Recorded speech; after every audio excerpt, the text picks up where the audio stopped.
This call is now being recorded. Yo! What's up, What's man? up?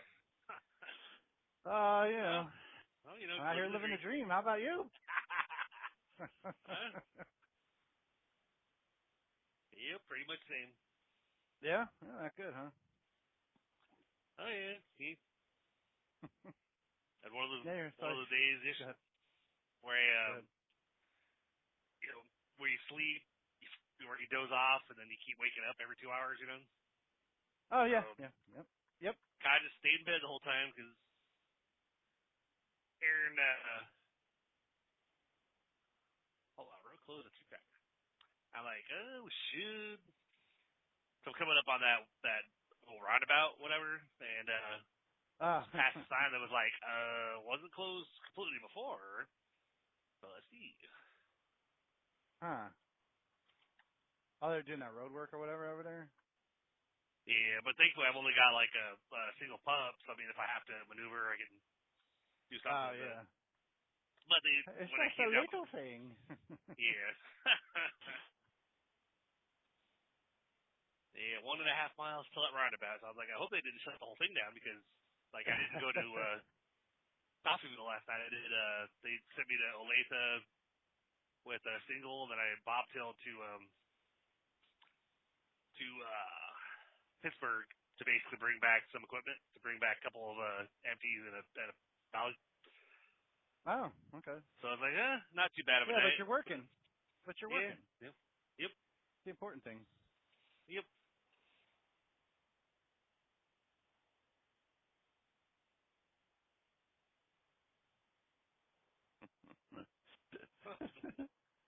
One lane road ahead. It's, I see. well, a driver left out in front of me out of the yard, and I just pulled up next to him at the light, and he's like, yeah, I'm like creeping up next to him, and he just looks over. He's like, oh. Like, oh, I didn't realize you were next to me.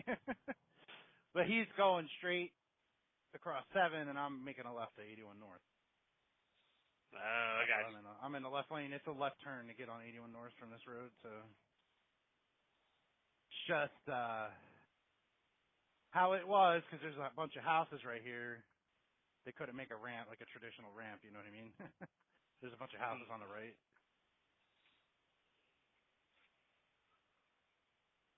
Anyway. So yeah, they got it fully closed. That little one Oh, lane road. so what are you going So to I'm do? like, I'm flipping to Do you you. have a detour? Do they have a Well, detour? cause, Maybe? well, the where I just saw the close the through traffic sign a little, like maybe a quarter mile back, it did have a detour to the right side, but of course there's been detour signs this whole time before. So I'm like, why is the road closed? So I'm like, and there's a couple of roads to turn on up there near where the barricades are, but I'm going back here to where it actually says the detour. You know, I'm gonna go ahead and Oh, yeah. get on that road. It looks up based on looking at the map on Google Maps. It kind of looks like it kind of goes off at an angle and probably reconnects with it. But that might be the one that goes by that. There's a little mom and pop truck stop that I stopped at that's not open at night. I pull in there when it's one of those like, oh my god, man, gotta hit the bathroom, oh fuck. And I pull in there like, oh crap, they're not open either. Crap, gotta keep going. Oh, man. So I was like, oh well, Yeah, that's but the worst. because that roundabout, when you go off to the right a little bit, the first right turn technically goes down to that little truck stop. So I wonder if this takes down that way. I mean, I don't know. Yeah. Yeah, I don't know. Well, your GPS doesn't tell you that it's closed and go a different way? Doesn't have live Nope. traffic? Nope, sure didn't. Yeah, mine doesn't either, so. But every time, like, other people have one of those, they're like, oh, my GPS said it was closed. I'm like, oh, that must be nice.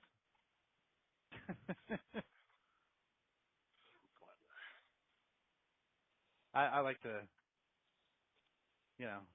live freely out here. Just be surprised by things.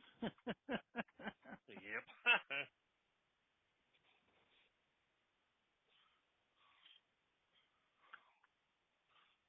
Oh yeah, so you're talking about like the not sleeping thing. I was kind of going through that last night. Well, I slept. Probably slept for I don't know 45 minutes, and I woke up. And I'm like, what the hell? Can't sleep. Yep. Then get up and use the restroom, and I'm like, I didn't even have, And Jess is like, you okay? I'm like, yeah. I just woke up, and I didn't even need to use the bathroom. I just woke up for no fucking reason. And I got to get up in like 3 hours. This is bullshit. Yeah. Well,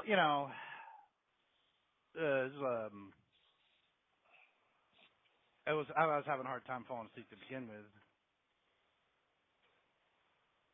I just booked a small vacation for us in a couple weeks. Oh, wow. And it's kind of exciting because I'd never been to this place. A friend of mine suggested it after I asked. It's, Yeah. Corey's wife, Emily. She does like travel planning and stuff on the side or whatever. Yeah. So Yeah. I just like shot her a message like, hey, I'm looking for a place within a day that for like a couple days that we can go to, and she's like, oh, have you tried Great Wolf Lodge? I'm like, huh? Okay, I've heard of that. I don't know what it is. You know what I mean? So Yeah. I'm like, yeah, that's great. I'll check it out. So I look at it's a it's a indoor water park and all this stuff for kids, and so I'm like, oh, this is perfect. You know what I mean? Yep. And it's in the Poconos. They have one in Maryland too, which funny enough, the one in Maryland's actually closer mileage wise. But Oh, wow. I wanted to go do the one in the Poconos because it has like more, I guess. It's bigger. Yeah. Anyway, I was like looking, like comparing the two. You know what I mean? And then I'm like, well, let's check availability. First, I did Thursday, Friday, Saturday, Sunday, and they didn't have anything available for that long. And then I did Thursday, Friday, Saturday, and it was like, we have rooms available, and it gave me all these options. And it's not like super expensive, but it ain't cheap either. You know what I mean? But you get all day access to the water park and the amusements and shit like that. They don't have like rides or stuff like, you know what I mean, but they have like activities for kids, and Yeah. you get the passes for that. You get breakfast and dinner buffets, like tickets for that. And the activities for the kids, they get these like wands, magic wands or whatever, that they can like point at things throughout the place and Yeah. like, tell them stuff or whatever. I don't know. I'm like, this is wild. You know what I mean? I'm like Yep. going through all this, and like I had a budget. I had money put aside for this, and it's like I've never been there. This is kind of cool, And like the room we got, they had a couple. They have like a standard room with like a queen bed and like a queen pull-out couch or full pull-out couch. I can't remember what it was. But that was like the standard room. But then they had, like the next step up was a cabin theme, right? It had queen bed, it has bunk beds and a single bed in a separate cabin area inside the room. Like it looks like a cabin. There's like a little window and a door. You know what I mean? Like the middle of the room is like this cabin for the kids. I'm like, this is fucking cool. You know what I mean? Yeah. Like yeah, we'll do this one. You know what I mean? It was like, I forget, like $20 or $30 extra a night per night, which really isn't that bad considering. I mean, there was more there was one, like it was like 5 something a night, but there was one, like the next one down was like $1,000 a night for like a suite with that cabin, but like more. I'm like, for like more people. I'm like, oh, we don't, we don't need that. You know what I mean? Yep. Like this would be perfect. And it's got, like I said, it's got all the shit included. You know, like in the package deal. Yeah. And it's like it's all cashless. But you get these packages, you know what I mean? You really don't have to worry about like food, and you get like I guess you get the drinks with the meals. Well, you still have to like, like I don't know, I gotta look more into it, but like I figured we'll just like be hanging out in the water park all day anyway, and like swap out with like all the other crap they got for kids, like the different theme, whatever. So apparently there's a lot to do. Like it has like their website has like the features and all these, they have these events, and my friend was like, oh, you should get the wand thing, which I'm like, yeah, I already did that, like I got that, you know what I mean? And they have like all these events, you should make sure the kids do the dance party. I'm like, what? Okay. Like obviously she's been there and she knows what she's talking about. That's what, like, this is exactly why I asked you, because you know about this crap. Like we don't ever go on vacation. Well, that's what the vacation we went on. We went to Wildwood, and we had a miserable time. It was like, well, the weather wasn't great. The room was not great. You know what I mean? It was like the wrong. We shouldn't have, like, it shouldn't have went on that. But we wanted to do something, and it was just like, because we had gone the year before. To we went the year before to Wildwood, but a different hotel, and that was great. You know what I mean? But we're like, well, let's try a new one, and like this time it was like not as good. I don't know. Like maybe may have been the weather. I don't know. Whatever. Yeah. Yeah, it looks like this road, this detour, I guess, is the business. That the same highway name, but the business route or whatever. Cause I pulled down that way, so I was like, all right, let me follow in. We'll probably meet back up on the other way. You know how business routes do that sometimes. They kind of like a branch off and then come back around. Yep. It's funny because I came down when I flipped around. I came down, and then the road I thought I had to take looked like it was at a 45-degree angle going back to my left, like at an angle that I wasn't going to be able to take. So I kind of Well, you have a pup. What are you talking about? Well, yeah, but I can't make that. It's a pretty tight turn even for that or whatever. I was like, I don't know if I can make that, because it's still the roads aren't very big. Please. So I was like, I mean, I would have had to at least stop and probably adjust as I was making the turn, because of just how tight it was. If it was like a full-size road, then like 2 lanes going this direction and then a little 2-lane little branch off.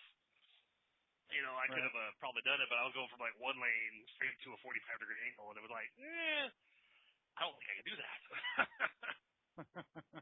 But I pulled into an area and I backed up and I started to turn back around to go in that 45-degree angle to realize that wasn't the detour. That said dead end. So I went back down to where I flipped around the first time, flipped around again, came back all the way to where I actually saw the detour sign. So I was like, well, fuck. Well, you got to figure it out. 15-foot bridge. I was like coming this way going, I thought I saw a little bridge sign at one point over here when I was like, not tonight, but when I was down here before, probably when I turned for the truck stop, I thought maybe I saw a low bridge sign, but I guess, this is a business route that says truck route on it. So I'm like, okay. Yeah, it'll be fun. Yep. I think we're basically, it's that little stretch, I think, from what it looks like. Like I'm still going to hit that roundabout, but I'm approaching it from the side where the truck stop is, I think. So I'm like a little block, like a block or two over, and I'm like, well, that works. Yeah. But yeah, I was like, so a lot's happened. I'm still a lot happened.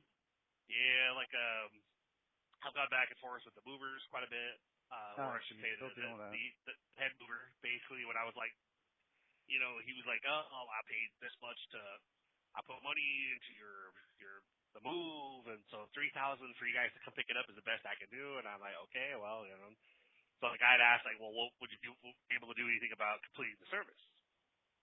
Or are we still, are we still looking at like 8,500? And he goes, well, let me see what I can do. And he comes back, he goes, I can do a flat rate, 8,000. That'll include all the fees, storage costs, and like, well, because I mean, they're trying to charge me 85, and then they're saying that we will owe storage costs and stuff on top of that too. And I'm like, some of my emails that are out there, I said where in the all the initial agreement stuff doesn't say that we're responsible for any storage. Like, we never agreed to any storage, Yeah. But I just took it away. And I'm looking at it now because Erin literally just started, she actually started work. Like, she got a suit. Yeah, I saw. Yeah, she posted a TikTok or whatever. Yep, yeah. yep. So, or Instagram. And it's, it's like that runabout looks like where we approach it from the one side, I guess. Now, the other side, now you can loop around and actually go down the road that the truck stop's at, which before that area was kind of blocked. Like, you could approach it when you came at it going south. You could turn right down that street, but coming north, you would loop around the right side, and you had to go on that one-lane road where they're doing, construction on the right side. But now they got the whole road blocked, so now we have to go down towards the truck stop, which probably means they're probably now, I think they were building one side of the road, so maybe now they're finishing that, but starting to work on the other side now. Yeah. So it's like, they're making it wider or whatever, right? Yep, adding lanes, I think. Yeah. But, so, basically, and I kind of forwarded that to Aaron, and I kind of let Betsy know, whatever. And of course, Betsy always has her opinions, and I was joking with Rico. I was like, yeah, there's times I want to be like, yeah, fuck you, because she told Aaron, I don't see Chris as being aggressive enough. And I'm like, she doesn't know what the hell I'm doing. And I've, been fighting for the past 6 weeks, 2 months, whatever. Going back and forth. I was like, we've had a lot of heated, phone conversations where they haven't called me. I told them I was going to record the conversations. Mm-hmm. So, but lately it's actually been the boss of the Planet Movers. He's been the one messaging me directly instead of Planet Movers, or instead of Starline going back and forth. Yeah. Yeah. So I told him, I said, well, so we got to the 8,000, and I didn't respond for a day or two. I told Aaron what it was, and then I didn't say anything back to the Planet Movers guy. And then Monday I got a text from him. We sent you an email, please check it, and we have to do something. We have to come to some kind of resolution, otherwise the storage is going to go up for auction. And I replied back, I was like, is that the best we could do, or are we doing any better than that, or are we still? Is it basically just still? Are we at 8,000? He was, well, let me see what I can do for you. I'll get back with you by the end of the day. I said, okay. And I told Aaron about it. Then of course, the next morning, he's like, good morning. I could actually take $200 off. I said, okay. So we're at 7,800. I said, can we get stuff in writing, and can we tentatively plan for I think I said Sunday the 10th or Monday the 11th or something. I think those are the dates for August. So I said that way I could give me time to figure out the money. I just basically put the dollar signs. Because I told Aaron, I said right now, I said I want to pay the 3,000 and go down and pick it up, but since we're both fairly new at our current jobs, it might be a little difficult. She's on her her third day today, so it's So I don't really know if it would be realistic to think, hey, we could, because basically it would be me having to do it myself. I'd have to take the week off and go down there and deal with all the crap, and then manage to somehow get back up here. And I'm like, yeah, but how do I drive down there myself and then drive a truck back? It's like, I'm to like, New Jersey. No. Yeah. Could you imagine? It's that much because we brought your shit to New Jersey. I'm like, who fucking told you to do that? That's not how this works. I know. It's supposed to be from Nashville to Kansas or Missouri. Yep. That's why I said that if it was in Missouri, then we'd be looking at a much lower number because we're going to be paying a lot more to have it. So I told Aaron, I said, you know what? I was like, Becky's like, you guys should just file small claims, blah blah blah. I'm like, yeah, but I think the problem is if we go. I mean, I know that technically, I know what Rico was arguing with, well, not arguing, but he was advocating yesterday. But he's like, he was like, bro, like if you go to court, like you're not only going to court for compensation, but you're going to court for your stuff back. I said, I know, but the way I look at it is if I go to court with them, I have a risk of losing my stuff. You know that. Yeah, because they can auction it. Yep, and so and my argument with Aaron has always been that I think we should just bite the bullet. We should just see if we can, if Betsy would be able to help, and we should just pay the full amount, get them to deliver, and then after we have our stuff in our possession, then later on, I probably wouldn't do it right away either because I would need a break from all this crap, you know. But yeah, you but have I would, vacation from that. yeah, and I later then look at if we want to file a lawsuit against them. And honestly, because Rico made a good point too that we could sue them or whatever, and they could turn around and try to counter sue us and try to, and that there's never that guarantee that we wouldn't end up having to pay them more money, you know. And I'm like, we gave you $700 off yeah. of your already inflated price. Fuck you. Yep. You make shit up as you go. Like that's bullshit. Yep. So I kind of would just want to. I almost just want to pay them, get our stuff, and just cut our losses and just walk away and be like, you know what, I don't want to deal with this anymore. Like, you know, thank you for bringing our stuff up here. You know, but that doesn't mean that we couldn't still file, you know, like lists, like mention them online anywhere. You know, and like they still let people know. I just wouldn't go after them legally. It's like, give us our money back. I'd be like, hey, everybody, by the way, look out for these two companies. You know, watch out for them. You know, and so. So we're at the 7800, which I told Aaron about. And of course, she's like, well, can you draft up like a text or email to Betsy? And I'm like, you want me to talk to Betsy? I was like, she's your mom. I was like, she never deals with me very well. Like, well, Chris, you know, I see you're still doing all these like Ponzi schemes and pyramid schemes and scams online. I'm like, I'm not doing shit. Oh yeah. Like, I was like, I'm doing that bit harvest. It's the Bitcoin mining that I don't have to recruit or anything.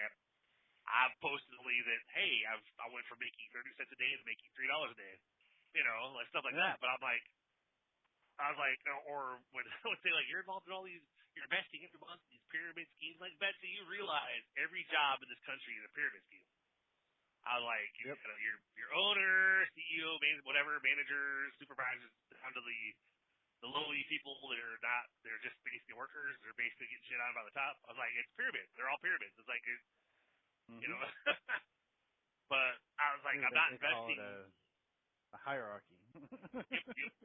So I was like, I'm not investing every month in anything. Like literally, my the bit harvest is just basically, I have invested a little bit here, a little bit there because I'm growing it, but for the most part, I'm letting it compound. Like as I have enough earnings in there from the mining or whatever, because they set it up, they manage it. Like I don't have to do shit.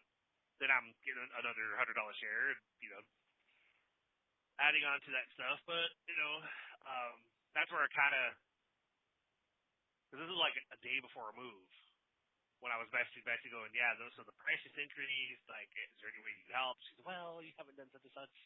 You haven't submitted the spreadsheet to this financial advice people. Oh, yeah. And yeah, but once you do that, well, we did now, but at that time, so you haven't done that yet, so once you submit the spreadsheet to them, we could talk. And I'm like, Betsy, we have to be out tonight, like tomorrow. Like we're moving tomorrow. Like that's why that's where I took that. I think I told you I took the title loan on the Ram, didn't I? Oh, you were talking about it. I don't think you actually told me you did.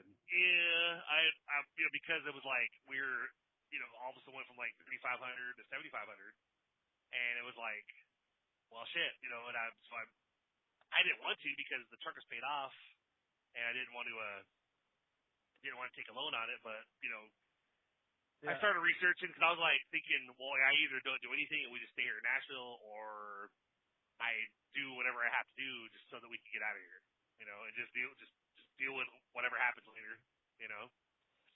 And so I researched online and I found basically got approved by this one lender called like Loan Mart for like $7,500, I think. The truck is worth like between 12 and 20, but they were, of course, they would only give you, because I was hoping to get like 10, but you know, I was like, 7,500 out, that'll work, that'll get us there, you know.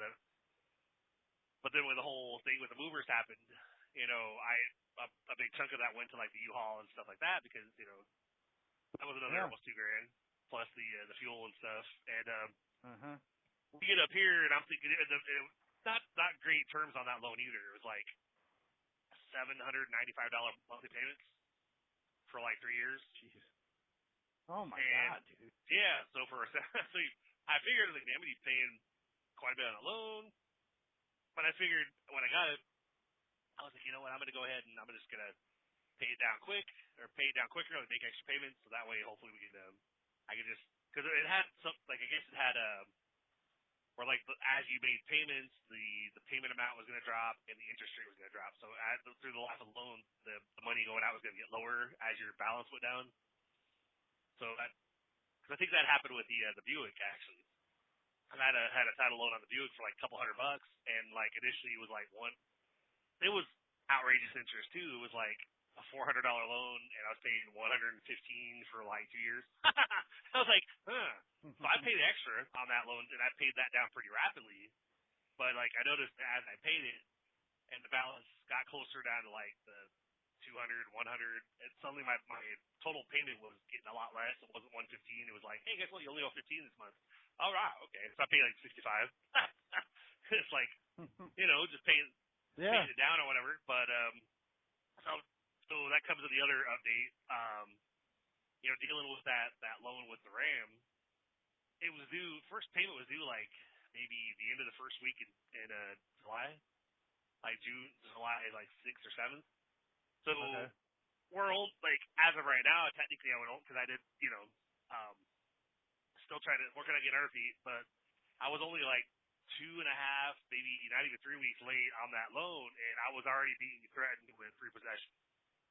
Jeez, they're like, oh yeah, you're late, blah blah blah. And I'm like, I was communicating with them. I was like, yeah, I'm gonna, it's the $800 payment, so like I could pay half of on this upcoming Friday and then half next Friday, and they're like, well, we can do that, but we can't guarantee. Like, you got to get out. Like, we got to call us and actually get a actual payment arrangement on the books, blah blah blah.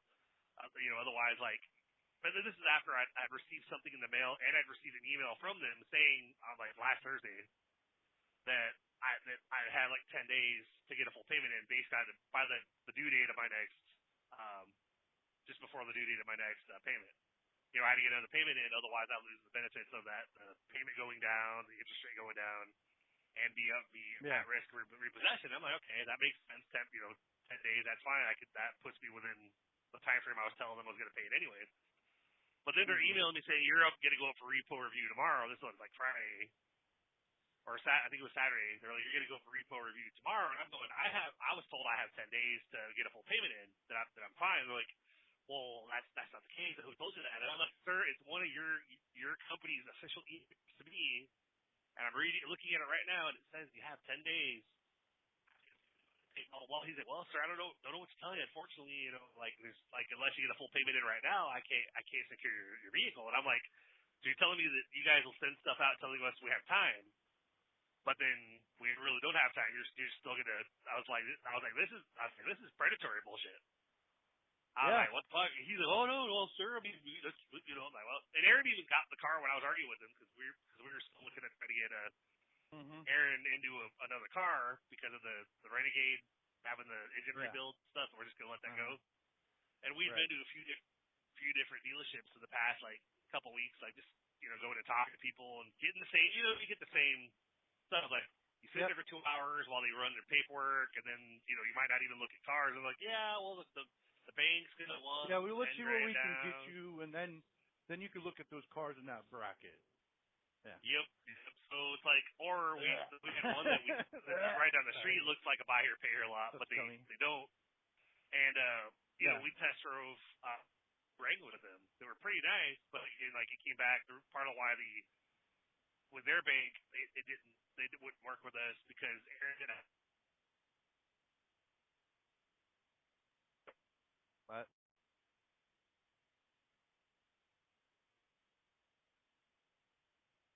Hello? 12,000 employment. Like, I had steady history, but she had the employment letter on hers, so they were like, well, Like, we just moved. Like, come on. So I started, like, this past week, I started kind of looking at, like, either refinancing the Ram to get into a regular loan to get rid of that title loan, or I didn't want to get rid of it, but or trading it in and actually getting into something like a regular thing, not a. But on Saturday when I'm on the phone fighting with that guy, I had already kind of been contacted by this. You always see like those the dealership advertisements, like they run a special Facebook event or something, and you get like a certificate or whatever for or a coupon or something you're supposed to bring into the dealership. So like I'd come across this one post and it sounded pretty good. We can work with anybody or for dealership, whatever. It's like we can work with anybody, no matter your credit or financial situation. Like to show this coupon where the event's gonna end pretty soon. And I was like, so I messaged them and they're like, hey, well, when can you come in? And I was like, yeah, I was like, well, I'm off Sunday, Monday. Can I come in there Monday with my wife? And they're like, well, actually, it ends today, unfortunately, and we're not open on Sundays. So, and I was like, fuck. Because I still had to work Saturday, technically. And I was like, well. Yeah. So I was like, so I'm on the phone with Loan Mark trying to argue with him. Right. On the way home, and a Facebook event, whatever, saying like, well, I mean, we could go. I was like, if you want, I can pick you up and we could go over there and we could talk to them and we'll see. I was like, we'll see what they say. I was like, we never know. Like, maybe we can get you in a car, maybe not, because we're going in there with no money down. Like, we don't have any money put down, like, let's see what we can do. And we walk in there. This is after I went ahead and made a $350 payment to Loan Mart and told them I'd pay the rest of that first payment on today, technically. But then so we did that over the phone. He was like, well, I can't guarantee that it's going to secure your loan because you're going up for repo review tomorrow. And I said, but if I make that payment with you, we get a payment arrangement on the books, will that look better for them when they're reviewing it? He goes, yeah, absolutely. I'm like, okay, then let's go ahead and do it. So that way, when they review it, they can say, hey, this new customer, he's trying. He's making an effort. Yeah. I knew there was a long shot that maybe it's still, trying to repossess it. But so we drove to this Ford dealership, and we walk up. This guy walks up to us because we're thinking like the building we went to. I guess it's a new dealership, so I guess like all the salesmen are over in the same building as the service building because they're building the new sales building. I was like, okay, but we're over there in this what looks like an abandoned building. Going, I don't know if we're in the right area because this looks kind of dead over here. And this dude walks up, and I'm like, I'm guessing you're coming to us, right? He's like, yeah. What can I do for you? I'm like, oh, I showed him the little certificate on the phone. I was like, well, I talked to somebody on Messenger and said you have a ticket. Yeah, go ahead, park over there, and I'll see you inside. I was like, all right. So we just looks like we're talking to him, Aaron's like, yeah, because I want a Jeep, like a Wrangler or whatever, but I'm open. I'm open to. Well, cause I'm sorry. She just started her job. She can't be so, picky right now, dude. She can't be picky right now. But go ahead. Well, no, but if we're buying a car, we're trying to get into something we want. Obviously, we're not just gonna get like. Yeah, I know. Let me give him a better idea, but she can't really think that. Anyway, go ahead. Continue your story. Like, yeah, her main thing was a Jeep. Like, it didn't matter necessarily if it was like a Wrangler or a different kind of Jeep. She likes the Jeep. So, okay. So the guy's like, all right, well, we have a Trailhawk, like a Renegade, or not a Renegade, a Cherokee Trailhawk out there that I think I might like. And she's like, oh, okay, and so she. A Trailhawk? Trailhawk. Yep. Okay. So, sorry, go ahead. So we fill out the information, whatever, and I'm giving him the info, not just like with my current income plus with WSI, since technically it shows a couple pay stubs with the current employer, since officially I've been here for a month and a half or whatever, but they absorbed the previous company, so I had the previous income history as well. And I gave him the information about like my VA disability tax, and here's something else I get paid monthly. This literally covers rent. And he was, oh, okay, cool. And then somehow we got to talking about the Ram, and because he was like, are you guys trading anything in? I was like, well, no. I was like, because we both need a vehicle. I was like, even though with the Ram, I'm kind of in a big predatory title loan with that at the moment, that I'm trying to figure out what to do and try to either trade it in or get a refinance. And he's like, well, what do you owe on the what? So I had it on my account. He's like, well, what do you owe on that title loan? And asked me information about the Ram. Like, how many miles on it. Right. So the payoff was like 8,900. It was like 116,000 on the Ram. It was like, I believe the value was like 12, between 10 and 20 my last look. And he's like, oh, okay. He goes, here's what we could do. We could actually get her into her Jeep, and we can do your truck as a trade and get you into something else out with a regular loan, and we could pay off your title loan and get you into a better situation. I was like, if you think you can pull it off, I was like, I'll talk. You know, I was like, let's see what you got. And so, cause I'm thinking, looking at Aaron going, no way in hell. Like, no way. This is not happening. Like, this is too, you know. And so he's like, all right, hold on, I'll be right back, you know. Just after getting all information, and he comes back with a set of keys, says, hey, so you want to go see that Jeep Cherokee? And we're like, sure. We went and test drove the Cherokee Trailhawk. You know, nice car. Has the previous owner literally just put off-road tires on it, or you know, tires that could go off-road too. Like it's the heavy duty, so it'll be great for like winter weather stuff. So we drove over there. Yeah, it's really nice. We like it. And of course, like before we test drove it, like one of the finance guys comes over. He's talking to our sales guy, and he looks at me. He goes, "So what kind of vehicle for you trading? Like what kind of vehicle are you looking at?" I said, "Well, I mean, I don't want to go to a sedan or something." I was like, I'm kind of, you know. He goes, "Well, we have a Ranger." I said, "No." I was like, if I go to a truck, I want to go to something similar to what I'm giving you guys because if I have a truck, I want to be able to do stuff with the truck. Like he was like, what? I said, you like tow stuff. He goes, well, what'd you tow? I said, sometimes I would tow my wife's car. I have a Buick at home that I might tow that if we have to take it somewhere, you know, like without driving it long distance. I was like, he was okay, I got it. Let me see what I got, you know. And after test driving the Jeep, we're sitting there and they come over and they say, hey, so let's go see. You want to go see what we found for you that we think you might like? And I'm like, sure. We walk out there. There's a 2018 Chevy Silverado crew cab, like chrome, everything, like all the bells and whistles inside, leather, heated and cooled seats, cooling options. And so we're there for an hour, and I he told you guys a whole lot of those. He came over with like the little sales sheet where like the paint, like you know where the numbers were. Matt. Hello. Hello. You're fading out. Try again. Yeah.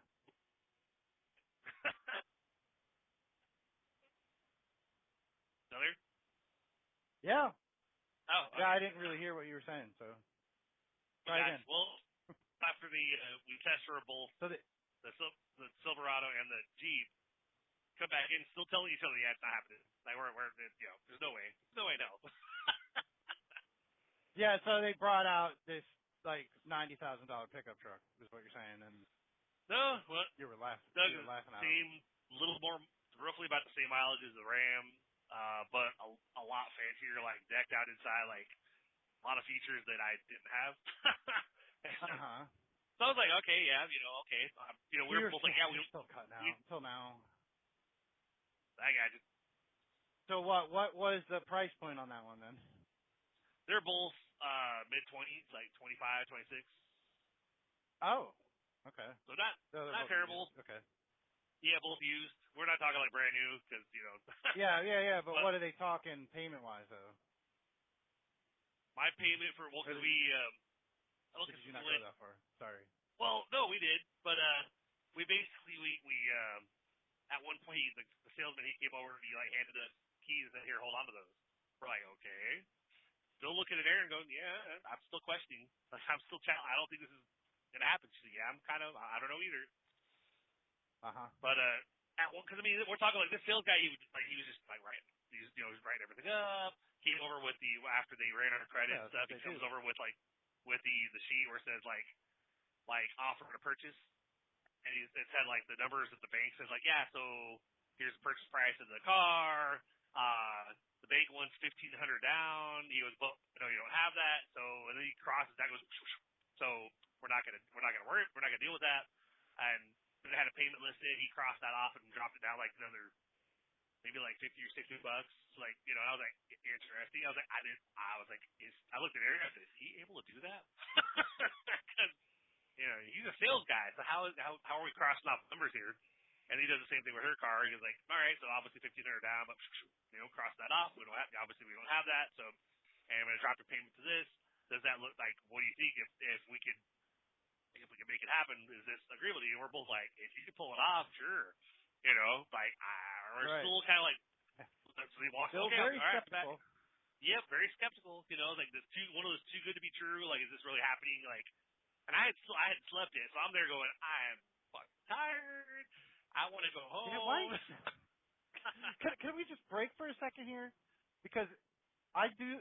It happens to me the same way. When I'm dealing with that kind of stuff, I'm always like at the end of my day, Yep. super fucking tired. Yep. It always works out that even though you plan for it, like when I got my Bighorn, like I planned for that. You know what I mean? Like I didn't need to trade up my old one. I didn't need to. I was just looking for something bigger. When after Sophia was born. Yep. Like I didn't need to, but like the salesman that I deal with, he was retiring in like a month, and like I wanted to try to get something worked out. It wasn't a big deal. I wasn't worried about it. I was still friends with him. Like I would still see him. Yeah. You know what I mean? Afterwards, I would still I still see him. Yeah. Because him and his wife own the bookstore down the street from me. You know what I mean? So it's like. Yep. But I was tired. Like just like you're saying, and it always works out that way, even though we planned on it. It's still an all-day thing. Yeah, and he knew, like we were talking back and forth. He had it picked out for me, the same color as the one I had. It was a 2024 or 23. It was a 23. It was a 23. He had it picked out, and he had everything set for what the exact payment that I was paying for the one I had that I was trading in, that I only had like 6 months left on, because it was worth more. It was worth more than what I owed on it. That's the only reason that worked. You know what I mean? But then he has everything set. Then it goes to the finance people, and they come back with like another. It was like $1,000 a month. It went from like it was like $495 to $1,000. I'm like, what the fuck? And he's like, yeah, I'm sorry. I don't know what to tell you. I thought this was going to be fine. Anyway, but it was like, that woke me up, and I'm like, oh, okay, well, thank you for your time. We were leaving. Like, we were there for a couple hours, and we're like, all right. I appreciate you trying to get this done. Obviously it's not going to happen. I said to him, like, on the side, like, this is why I want to do this now, because this is what's happening everywhere, is the industry is going to shit. They have way too much stock. You know what I mean? Not enough people are buying stuff. This is in 2022. Yeah. You know what I mean? Like, COVID was just ending. It kind of ended a little bit before that, but like things were blowing up. Like, I wanted to get this done right away before it got really bad, but I'm like, obviously it's already happened. So Yeah. I'm like, I appreciate it. You know what I mean? We don't really need to do anything. He's like, wait, hold on. You know what I mean? I'm like, okay. He's like, we have, it's used. It's only a couple of years old. It was a lease trade-in. I want you to at least look at it, but we can get you at what you're paying or lower. Okay, I'm listening. You know what I mean? Like newer than what you got, but still not quite. Yeah. It was like, so I traded an 18 for a 19, but upgraded to the Bighorn. I got you. Yeah. You know what I mean? And it was a Hemi. Like, well, I wasn't really looking for that. I was like, kind of almost turned me off. You know what I mean? I'm like, I didn't need that. You know what I mean? Yeah. But at the same time, I did want it. You know what I mean? You know what I'm saying? I did want it. But I wasn't, like, it wasn't like a, important or whatever. And he was like, listen, man. Like, this is probably the best deal you're going to get, because you're right. What you just said to me like 30 minutes ago, it's just going to get worse. Like, if you try to come back after I leave or even next week, it's just going to be worse. And I'm like, okay, cool. Yep. sold. You know what I mean? Yeah, Anyway, you know. sorry. So You know, yeah, I know exactly what you're talking about. Just to relate to what you're saying, it's always when you're tired and just beat, and you know, and you're always there for hours. Yeah. And Eric kept trying to hit me like her Red Bull, and I was like, no, love, I have to sleep when I get home. Like, but after a couple hours, it felt like with the rate that our sales guy was going, it felt like things were moving fast when he was doing stuff. But then like when we had to wait on other people, that's when it was really slowing down. You know, like he would get his stuff done fast, and we had the keys, and we already like literally it seemed like we're already like pretty much a go, and we're both looking at each other going, it can't be. Like, there's no way in hell that we're leaving here with 2 vehicles, and you know, like this has never happened. And I was like, but history of man. Aaron's like holding up the keys, going, but he gave us the keys, and we signed stuff, and you know, I was like, I know, but it still doesn't feel real. Like this doesn't, you know. And so, you know, we went through finance and stuff, which they're both technically as is, but her car is like I traded the 2018 Ram. The big part for me was getting out. I didn't want to just lose the Ram because of that predatory loan. That's kind of what I was worried about, you know. Yeah. And so I really but they took care of that. Is that what you're telling me? Yeah, they paying off the $8,900, and I think they said it was worth like 13. So I got a couple grand towards the 2018 Silverado. Yeah. It had a little bit more. It's like maybe like 15,000 more miles than my Ram did. My Ram did, but it's like we're talking like all the bells and whistles, like things that I was like I'm going, holy crap! This has OnStar. This has like the heated and cooled seats. I have the little window in the back that apparently I thought was manual. You had to go back there with my hand and slide it open, but apparently I have a switch in front. I have that. So I'm like, oh, that is awesome. I like that. Okay, But they come back from the test drive and they're like, well, Chris, what do you think? Isabel likes to put her arm through it when I open it up. Oh yeah. Like, so Chris, what do you think your new truck? And I was like, oh, you are? Yeah, you're good now. Go ahead. I got you. So, what do you think you're Nope. losing again? All right.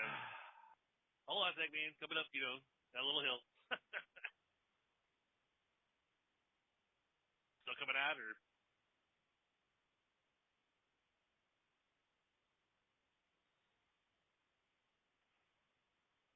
Like, la.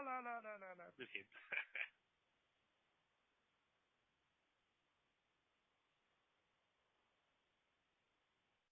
This call is now being recorded.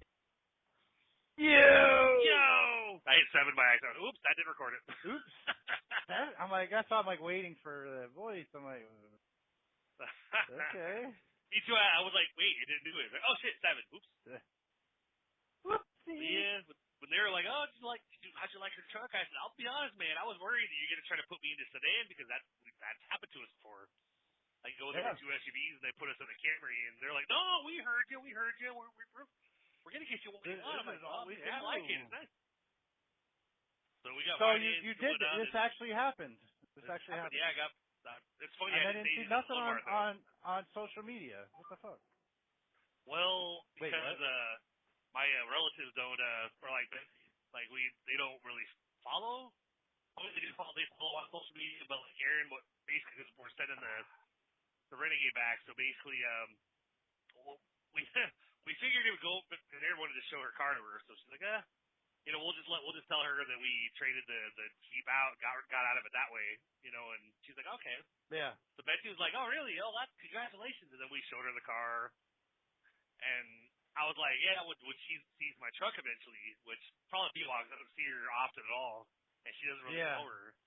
So we basically figured that we'll just at one point be like, yeah, we went back because we were like talking it up to people, be like, man, this is like the easiest car buying experience we've ever had. I mean, we had to go back on Monday to sign more paperwork because one of we have 2 different banks. With Aaron's car, it's Capital One Auto Finance, and with mine, it's one called Foresight or whatever. But Capital One was closed by the time we finished, so there's still paperwork on her car we had to sign. They're like, closed tomorrow, so if you come back Monday after you get off work, and I was like, well, I'm off. I'll meet Aaron up here, and because they already put some gas in when we bought the cars. Mm-hmm. He's up there. Aaron jokingly said, like, "Hey, any chance we can get some gas?" When we're filling out the other paperwork, we're like, "Yeah, we can fill your tank up or whatever." And I'm like, "The Silverado's out there too. If you want to put any gas in." Like, "Oh, that's right. You both had to drive for 2 days. Yeah, we'll put gas in both the cars." So I ended up the full tank, man. That's like cool, This is, yeah. But you gotta send me pictures then if you're not gonna post it. I want to see this thing. Cause I had a Sierra once, so, but back in the day. Yeah, it wasn't a crew cab. It was. oh yeah. It I was laughed just, when they were trying to like the Ranger, like, "Hey, how about a Ranger?" The 60-40 split bench. I was like, dude,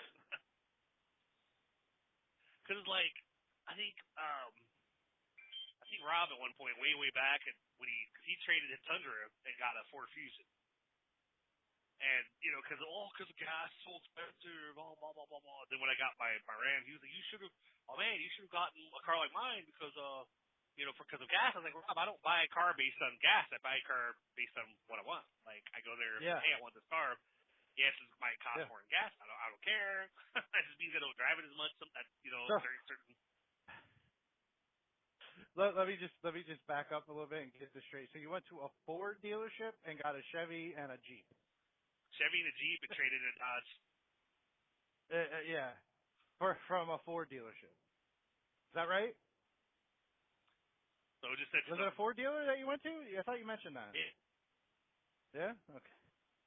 I'm sorry. That's funny.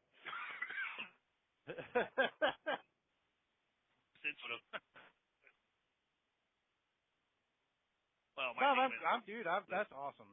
Sorry, that's awesome. So, and as long as you guys are happy and you're a better spot to handle all that. Hey, Lilmar, they're still messaging me throughout the week, like, really got to get that payment in. I mean, to secure your loan. I'm not saying shit. Like, I'm gonna let them go. I'm like, go ahead. Yeah, it's not my fucking problem. Initiate the repossession and see if you guys can find it. Yeah. Yeah. But Allie and Zoe were tracking us on Live 360 though. They're like, "So you guys okay? You've been at the dealership a while." We're like, "Yeah." It just takes a little we bit. thought about renting a space here. Oh, you're gonna fall asleep. So we're like, we'll let you know what's happening, in a little bit.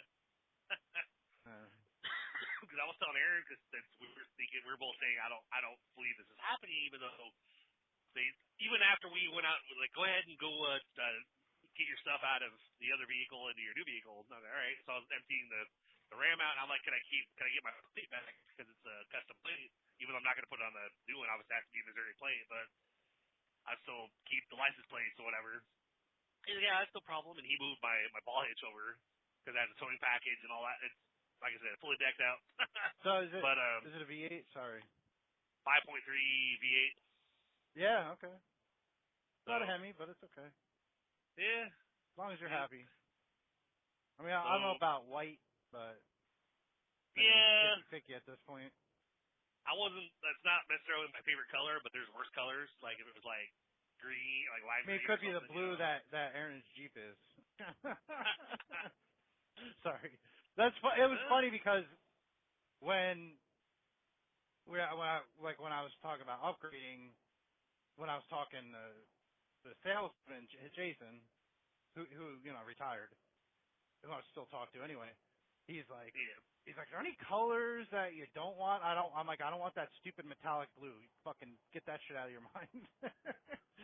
He's like, got it. I got it.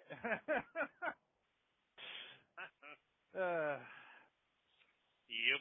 I mean, sure. I mean, it looks okay on the Jeep, okay, but not on a large vehicle, like And the Trailhawk or whatever. That's not a cheap fucking vehicle either. You know what I mean? The Jeep Cherokee Trailhawk or whatever. Nope. Yeah. That's pretty serious. Yep. It's pretty. Got both of them 4-wheel drive. Both of them have pretty good tires already on them. Yeah.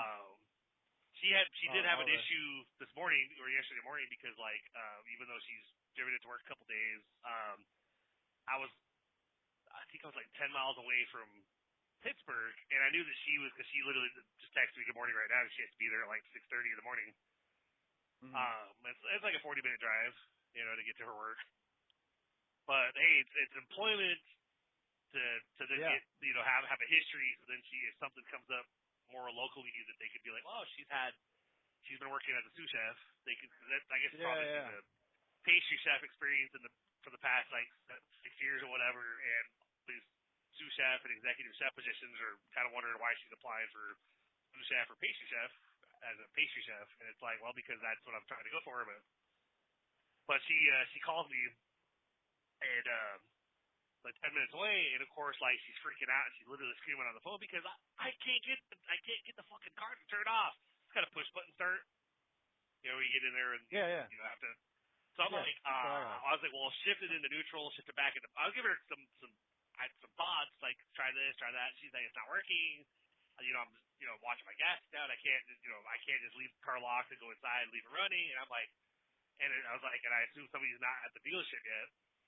But technically, her loan actually has gap insurance, as well as she has the powertrain, because it's got 60,000 miles on it. She's got like 40,000 left on the. So I was like, love, it'll be fine. I was like, you like, I don't have any extra coverage on the Silverado. But I know the trucks are a little better anyway. But the cars, I was like, those longer. So I was like, you're fine. So what I kind of missed the problem because of the reception. So what was the problem?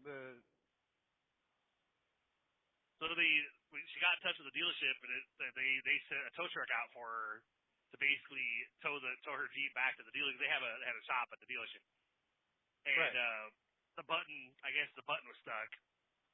Oh, because the guy that came out, he couldn't even get it shut off either. He had to like disconnect the battery or something. And so they got the button unstuck, and they ordered a new button. And so like I'm messing her when I got home, going, let me know if you're gonna get home okay, because I need to go to bed, but I don't want to go to bed to then get screamed at later because you were trying to call me. Yeah. So it's like, yeah. She's like, no, we don't need to do well, that. they're gonna. Yeah, she's like, oh, they're ordering a new button and they're gonna have it fixed, and like they're sending a driver to pick me up to bring me back to the dealership from work, and then I'll be picking the car up and coming home. And I'm like, okay, cool, so you're set. All right, good night. But they ordered, they get the new button on there, and of course she even talks to him again, like, can you guys help me out with gas, blah blah blah, and because I guess that's her argument, which is valid, that she had the car sitting there idling for like an hour and 45 minutes before they got there. So she was which they gave her gas. They not only did we get a full tank the other day, but they went ahead and put more gas in the day, I guess. And it's like, okay, cool. I was like, I think you're pushing that quite a bit, but can I get my gas? What the worst they could say is no. Yep. So it is what it is. Yep. So she briefly woke me up when she came home. She came in to change or whatever. She goes, all right, so the button's replaced. The Jeep is good. It's parked out there. It's turned off. I'm like, cool, awesome. Only I was like half asleep, so I'm sure she probably didn't understand me. And she goes, I know you're half asleep, asleep. I was like, but so yeah, it's funny. We didn't tell the girl,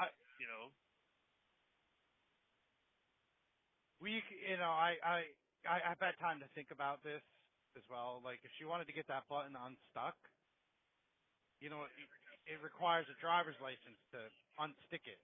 But because she doesn't have one, that's why she couldn't get it unstuck. Make sure you tell her that too. I know. Listen, like, I'm worried about you guys. Like, you don't need any more issues. She needs to get that done. Well, try to get mine taken care of first. I had to do the birth certificate replacement because I think the had mine. Yeah, but she can do that herself. Like, she doesn't need you. She has to do that. Well, I think she probably have to have a licensed person over there with her. Oh, true. Yeah. So. Okay. But I know where it is. Because like last Thursday afternoon, I got everything together, and I was hoping that, because I had my ID, my social, proof of address, couple other, I had the lease and stuff like that, and I was like grabbing everything I could, going, and I found this little place, and it was like a lot more kind of like a cozy DMV than you go to like Nashville, and it's like chaos in there. Like this place, I walked in, like, oh, this is nice, small town, cool, all right. But before checking in, I was like, hey, can I ask you a question before I check in? Just the same time, I was like, I don't have a birth certificate, but I have, and I listed all the things I have. I said I'm switching my CDL over to Missouri. Do I absolutely need my birth certificate? She was, let me ask. She comes back. She goes, yeah, you do. I'm like, all right. Well, I guess I'll be back. But I got paid that night. I went online and I found this because I'd ordered one before, like way back, because I, another like same situation. We moved and suddenly I had no idea where my birth certificate was at or something. But then was over the road. I had it in a folder that I had all my important stuff that I literally had with me in the truck. I still have that folder at home. Yeah, and I thought that folder was somewhere in the apartment, but I never found it when we were clearing stuff out after the movers had left. Like I was grabbing the rest of the shit. Maybe it's in a box or something packed away, but it was like I never saw it. It's like my PSP gone without a trace. Like never found that. I figured we would have found it. We moved like couches or something. But so I went on this site and it was like, it was like it says like it's like 95 or whatever for your birth certificate. You pay an extra 25 to expedite it. I'm like, okay, I'm pretty sure I've done that before, so that I didn't question that. So I went ahead, I went to fill in all the information, paid the fee, whatever, and then thinking I'm good because I figured you paid to expedite. Hopefully I'd get it early this week or whatever. But then like Monday I get an email saying like your order's on hold because you got to pay the state fees. It's like $59 because it's like 25 plus 14 plus 20. And I'm going, wait a minute. So I'm almost paying $200 for my birth certificate. Like, what's the deal with that? And talking to Rico, he's like, bro, like I've never paid like anything over 40 or 50 or whatever to try to replace mine. And I'm like, okay, well let me research and find out because the site that they wanted me to pay the $60 was the Vital Check one, the official one. But I'd already paid this other site $125, so I went on Vital Check, put in the information. And of course, they gave me the 25 plus there's a $14 fee, and then pay $20 for your thing. So it was like $59 than what I was already being told. I emailed the website back and basically said, yeah, I think I'm being overcharged. So I would like to cancel my order and get a refund, please. And they're like, all right, well, your order's been canceled. A refund has been issued. It'll take like five to 7 days. Blah blah blah. I'm like, okay, cool. And then I went on Vital Check and figured I would just go straight through them, pay the $60 instead of the $125 with the other company plus the $60. But I waited. I was like, when I get paid, I'll do it. And my refund actually yesterday when I got to Pittsburgh, I got an alert on Venmo saying like you got refunded $125, and I'm like, oh, cool, all right. So I went back on Vital Check and went ahead and did all that and did the order, which is kind of like Amazon because like they charged me I think they charged me the $14. But not the other charges yet. And then by the time I got back to Kansas City, I was getting your order's on hold because we can't charge a card. So I just called them directly and I was like, I don't leave my card unlocked. So can we go ahead and can we take care of this like over the phone with you right now? Like I'll charge my card, the remaining parts, because I'd already uploaded my license to provide verification. Yeah. And he was like, yeah, that your documentation's been approved. We can go ahead and run your car now. And then it's like, cool, awesome. So I was like, so now I just wait on it shipping, right? And he was, yeah. So I'm like, okay, cool. So now it's just a matter of just waiting on them to do it. Everything's been paid. My ID's been verified, so, but I actually only paid the 60 and not the gave me like 180 or 190 or whatever it was. So I was like, why the hell? Like that doesn't make sense. You're charging me and I'm paying the expedite it with you, but then I'm still paying that with Vital Check. Like, no, I'm not doing that. Like, no, thank you, no. I'm good, Yeah. So, but I got back yesterday and I literally because Allie has applied a lot of places, but she hasn't. I know she doesn't necessarily follow up too much with them. Like she waits for them to call her. She does call them a little bit, but I went through Burger King because she'd applied there technically. Took her through the night before. She went and pressed all the places, and some of them she had to reapply because they lost her application or whatever. So she gave them her name and number again, and I was like, all right, but One of them was Burger King, and then of course, huh?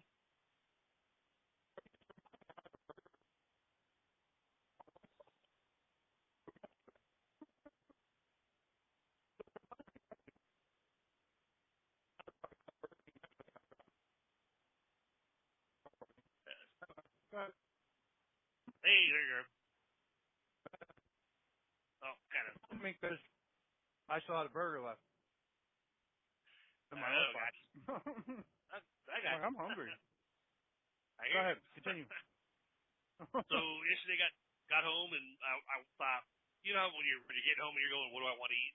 It's like look at all the places going by. Do I stop there? Do I get do I go hit Golden Corral and grab some food to go? I was like, maybe I'll go to Burger King, get their original chicken sandwich, get a couple of those for me, Zoe and Allie, get a kids a meal for salads. And so I thought, okay, that's what I'll do. And what I'm going to do, but he's like on the menu, it's that the kids meals are like the Junior King meal or something, whatever. Yeah, what they're called. So I was like, yeah, can I get the double cheeseburger Junior King meal, kids meal? And of course, the lady on the intercom's like, oh, so you want the Whopper? I'm like, no, ma'am, I want the double cheeseburger Junior King meal, kids meal. And all of a sudden, a guy's voice comes up on it. Yes, sir. What would you like to drink with that Junior King meal, sir? And I was like, apple juice, please. Okay. Go forward. Like, yes, sir. I get up there, this black dude hovering behind this chick that's at the little computer, and he's like, yeah, do this, key this in, and blah blah blah. And then I pay and I pull forward, and of course he's like, hey, sir, could you go ahead and like pull up around the side of the building, because like I'm making those sandwiches nice and fresh for you. They're in the fryer right now. I was like, cool, that sounds great. He goes, yes, sir, yes, sir.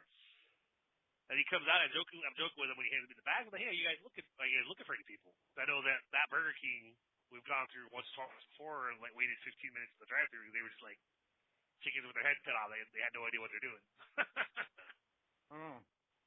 So that's when Allie went on Indeed and found that they were looking for an assistant manager, and so she applied. Right.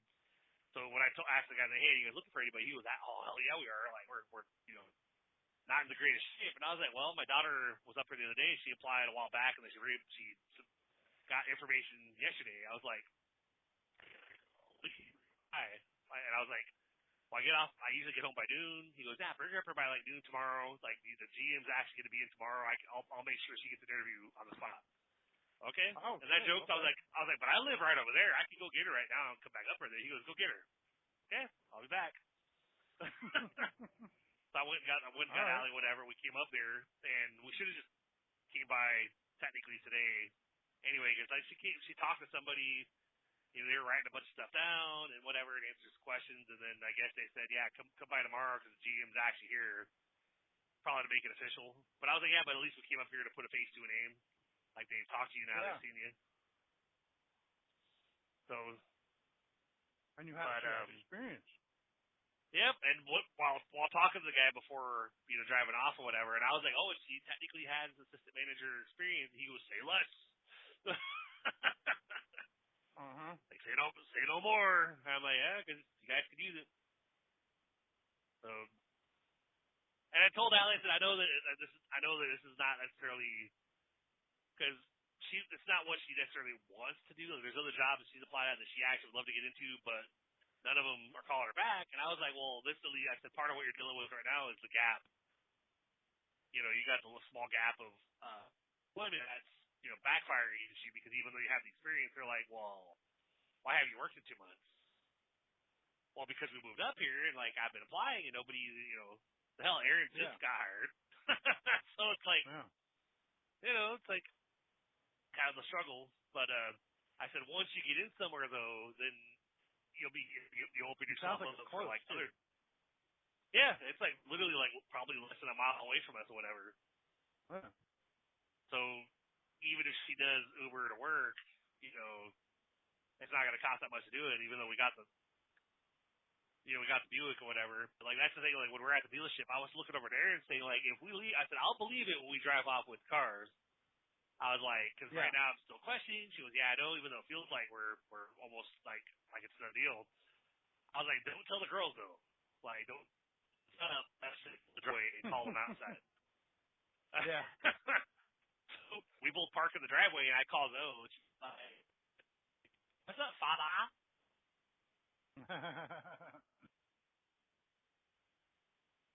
Cute.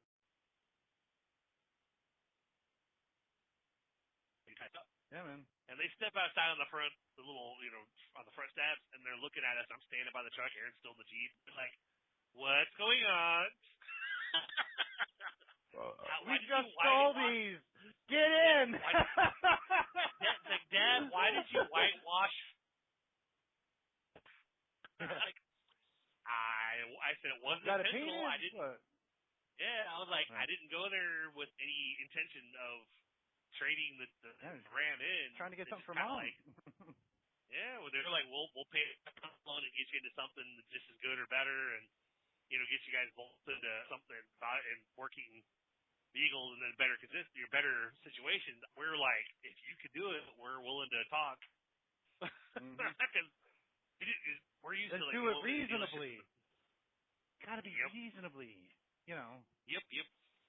Because we've gone to the dealership. That's how our experience, aside from what we bought.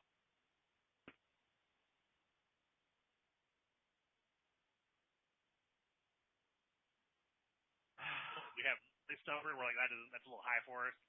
And they were able to get it down a little bit. But with this one, yeah, we didn't really haggle the number. Like my payment's it's actually a little bit more than what we could be paying for like 4 years with, or 3 or 4 years with Loan Mart, but I'm paying on an actual car loan, regular bank, and not like, so, loan. yeah, so I'm like, I figure just putting extra money As long as making additional payments. it's doable for you. You know what I mean? Yep. As long as it's doable, that's really what matters. And it's not outrageous, like, $1,000 a month, $1,200 a month. Yeah, like something crazy. Like you just got a BMW, you know what I mean? Like you buy a Mercedes or something, you expect to pay that. Yep. Not for no hers, fucking domestic vehicle. Sorry. Yeah. 20, because I looked at the paperwork for both. Like hers is like 25%. Mine's right around 30. But we figured pay for a year, and get rid of the Renegade. Like have the Renegade, because we're surrendering that, letting that go. So yeah, that'll hurt our credit a little bit because it'll be a repo, but then it'll also help in a way because it won't be like a late car payment being reported. Yeah. So we'll have that. Loan Mart gone, and we'll have two active car loans that we're both on both loans, and we figure pay for a year and then try to refinance, rework it to see if we can. Yeah. Yep. Yes, sir. So yeah, but I love cool seats. That's that's like.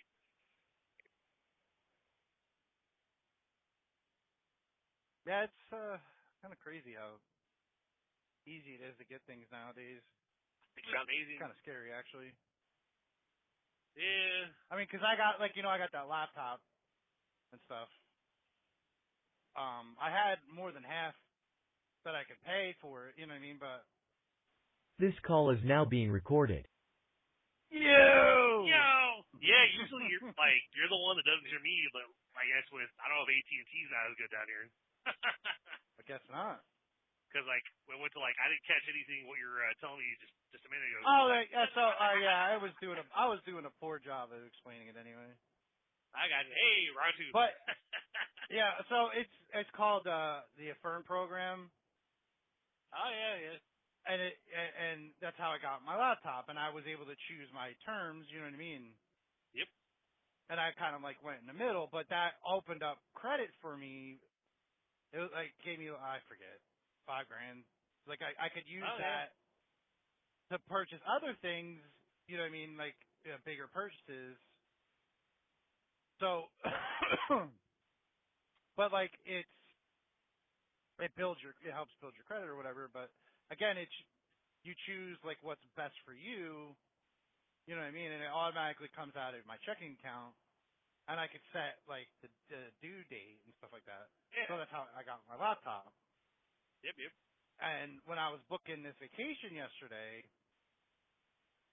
it had that option on the bottom, so I was like I had the money for it. Like I had the money aside just for the vacation that we wanted to do.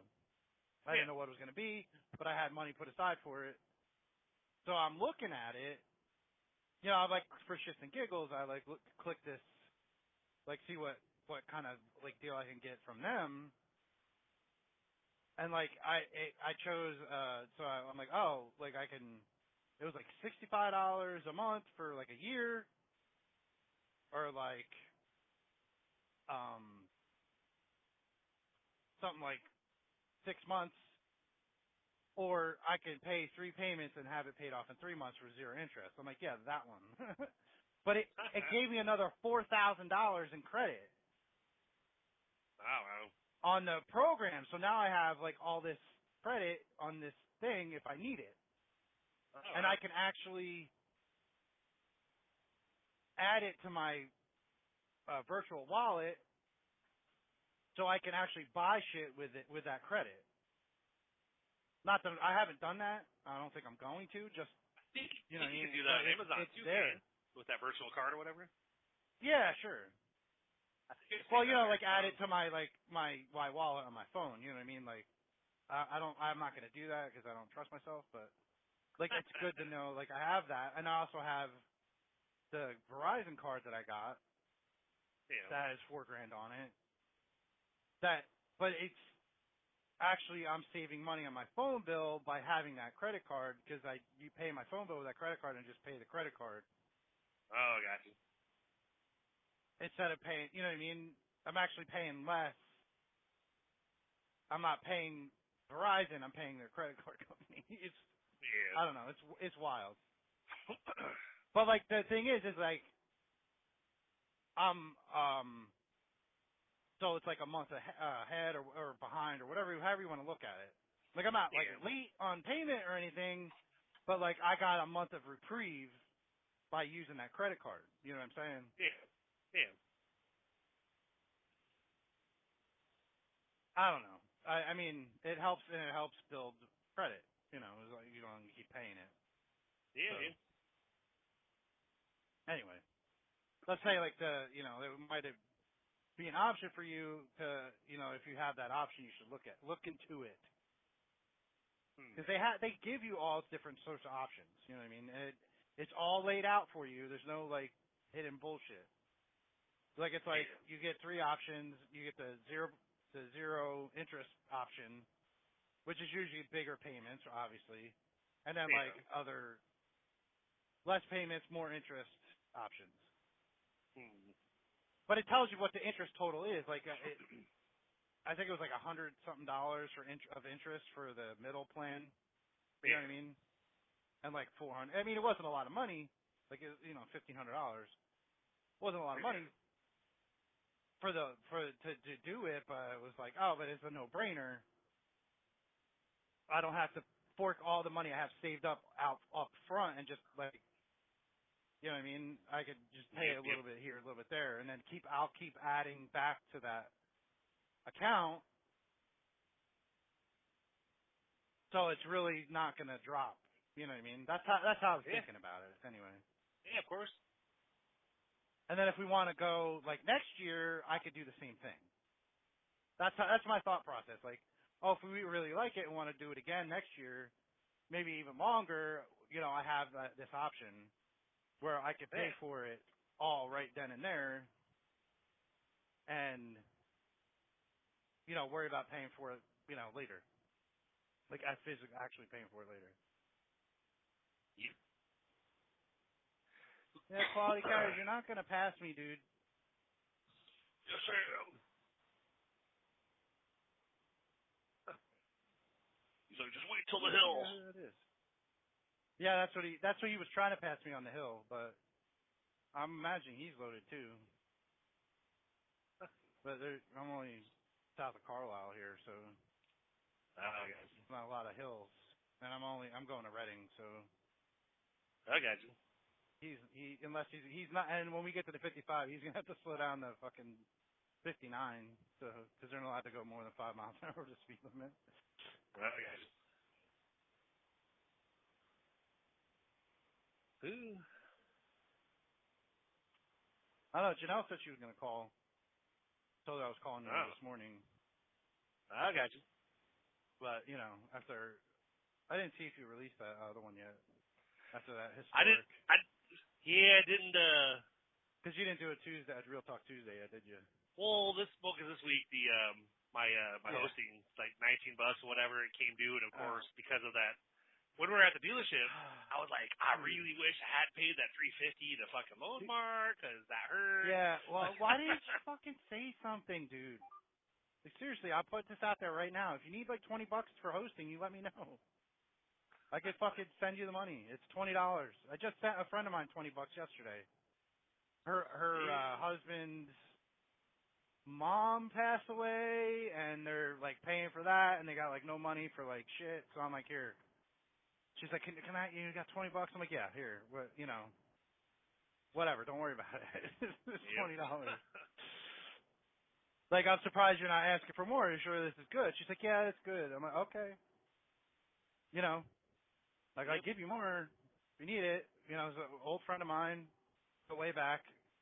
You know what I mean? Like, I don't mind helping you out. I know what it's like to when having a parent pass away and shit. Like, just let me know if you need anything else. I mean, I'm not, and she still lives in Jersey.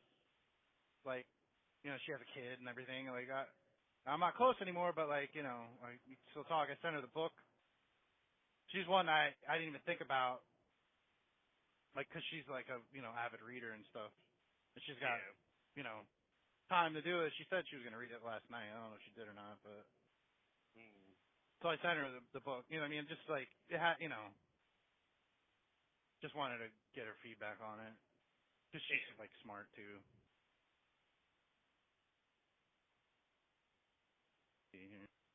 Well, it was funny because there was other stuff that I would have taken care of because that. Yeah, I know. You're just kicking yourself because you were trying to handle what you had going and didn't realize you had an option. Ended up trading the truck in and not having to worry about it. Like, damn it. Yeah. Yeah, that money's gone. Sorry. Because I had after that 350, I think I had like 150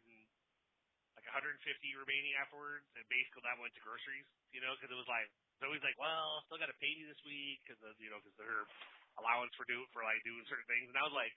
I know you owe you for like 2 weeks, but like, we just paid a payment to Loan Mart for the truck, only to basically trade it in, and so I was like, I would have had the money to pay, because that's only 50, she gets like $50 a week, Yeah.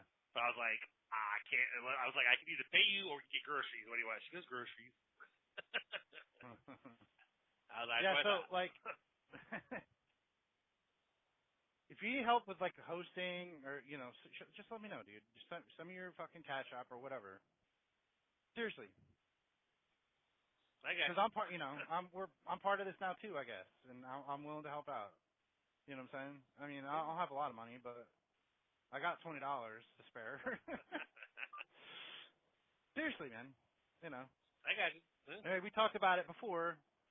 Well, your website, I was looking to donate to the podcast beforehand, like 6 months ago. But your website's down because you don't need to pay for it. Well, or whatever it was. Yeah, sorry, like I'm trying. Honestly, what I'm trying to do with that is I'm trying to, because I don't want to go with that same where that site is through, because that's technically where I got the domain name as well as it was hosted there. Right. But I want to be able to get my domain name out of there and have it be where I can like put it somewhere else. But of course, like I have no no way of doing that from them. It's like I have to literally pay them the I think it's like $50 or something. Oh my goodness. To pay it current, and then they basically would unlock. They would basically like everything would be restored. My website would be back up. I'm like, yeah, but I think I want to just put that website somewhere else. Yeah. Because I was very limited. Have to pay them that money first. Yeah, probably because I was very limited on what how I could edit stuff because I had to use like their editing software to like make edits on my site, and it was doable. It was just kind of a pain, like I couldn't. There's certain things I had to set up a certain way.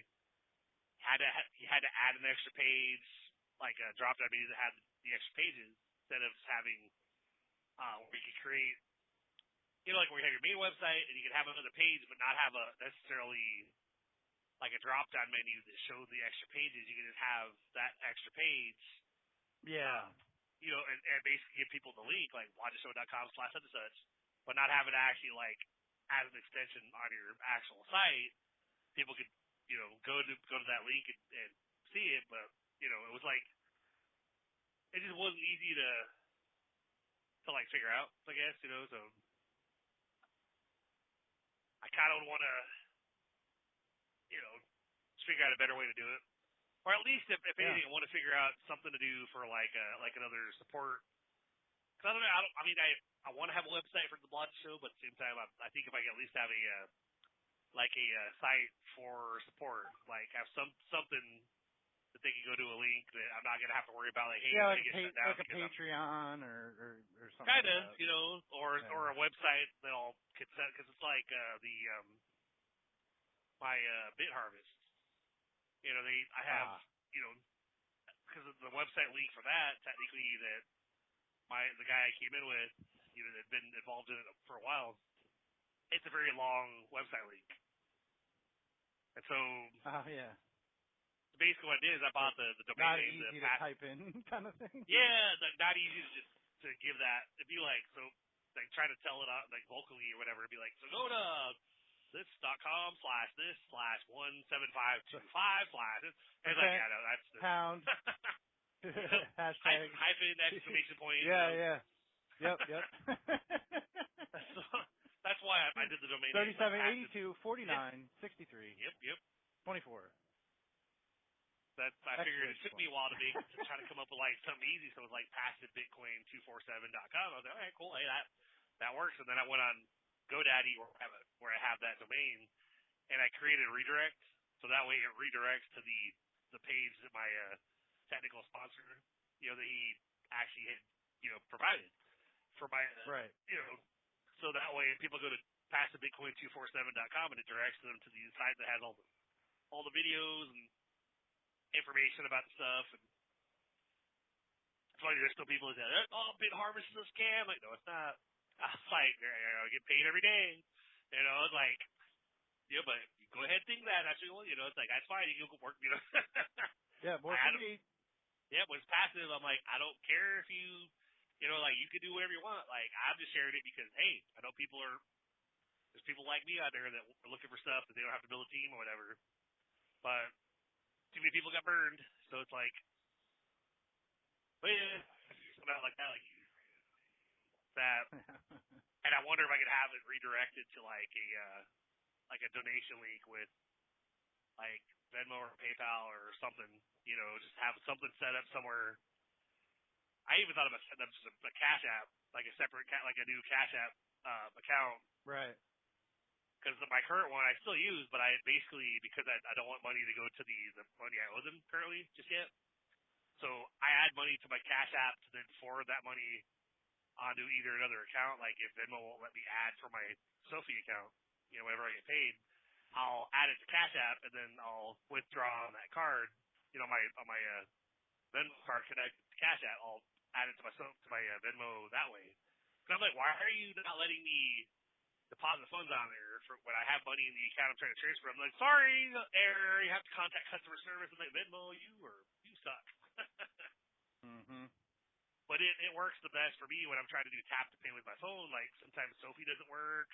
I've had Bank of America not for whatever reason. I try to do the tap my phone to make a purchase or whatever. It'll come up with an error. But yeah, Venmo never had a problem. So I get paid on Sophie and I redirect my funds over to Venmo for the week, and I do most of my purchases with that.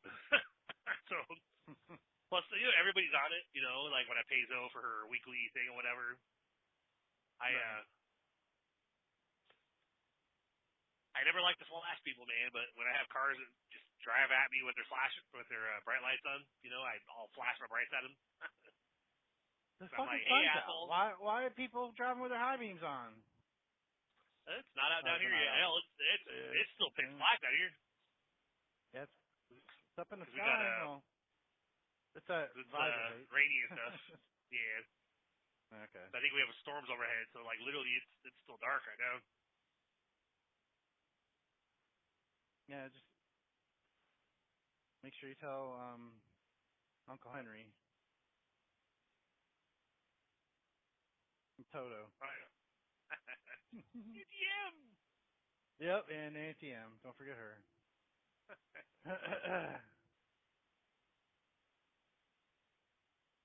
Shit.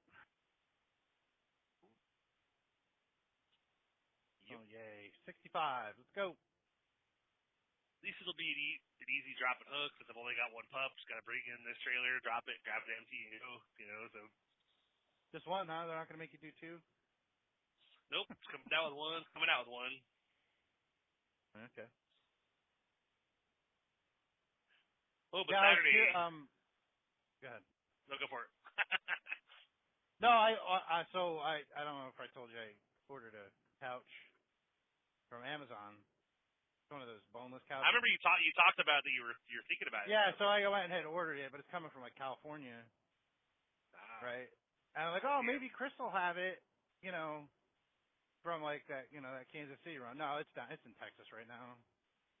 Is it what is it? FedEx as of yesterday, it was in. Yeah, it's FedEx. Yep, I have a FedEx tracking wow. number and everything. Yeah, it's supposed to show up tomorrow by like 2 o'clock or something.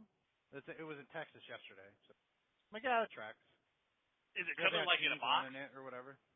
Yeah, so it's 2 or 3 boxes. It's like it's vacuum sealed. Huh. They're large, like big pieces or whatever, but they're vacuum sealed, like rolled up. It's a boneless couch. So you get it, you unroll it and break the seal, and then they'll like. It just I pops think you have to give it like 24 hours or whatever till it like settles. You know what I mean? Just like memory foam and like some other shit. Yep. Yeah. It's interesting. The kind of package I would not want to deliver. Yeah. Well, I mean, you just got to bring it to my door. I'm the one that's got to carry it upstairs. So the 3 Bring boxes. the dolly up there. Yeah, it's like a 3-part. It's a 3-part sectional with a chaise lounge on the end. But it's like boneless. Like, so there's no wood or anything. It's just. But there was a ton of good reviews on there, and the bad reviews that were on there were all product issues, like they had defective product. You know what I mean? Like and that all got rectified by the manufacturer or whatever. They sent them new ones or whatever. I got you.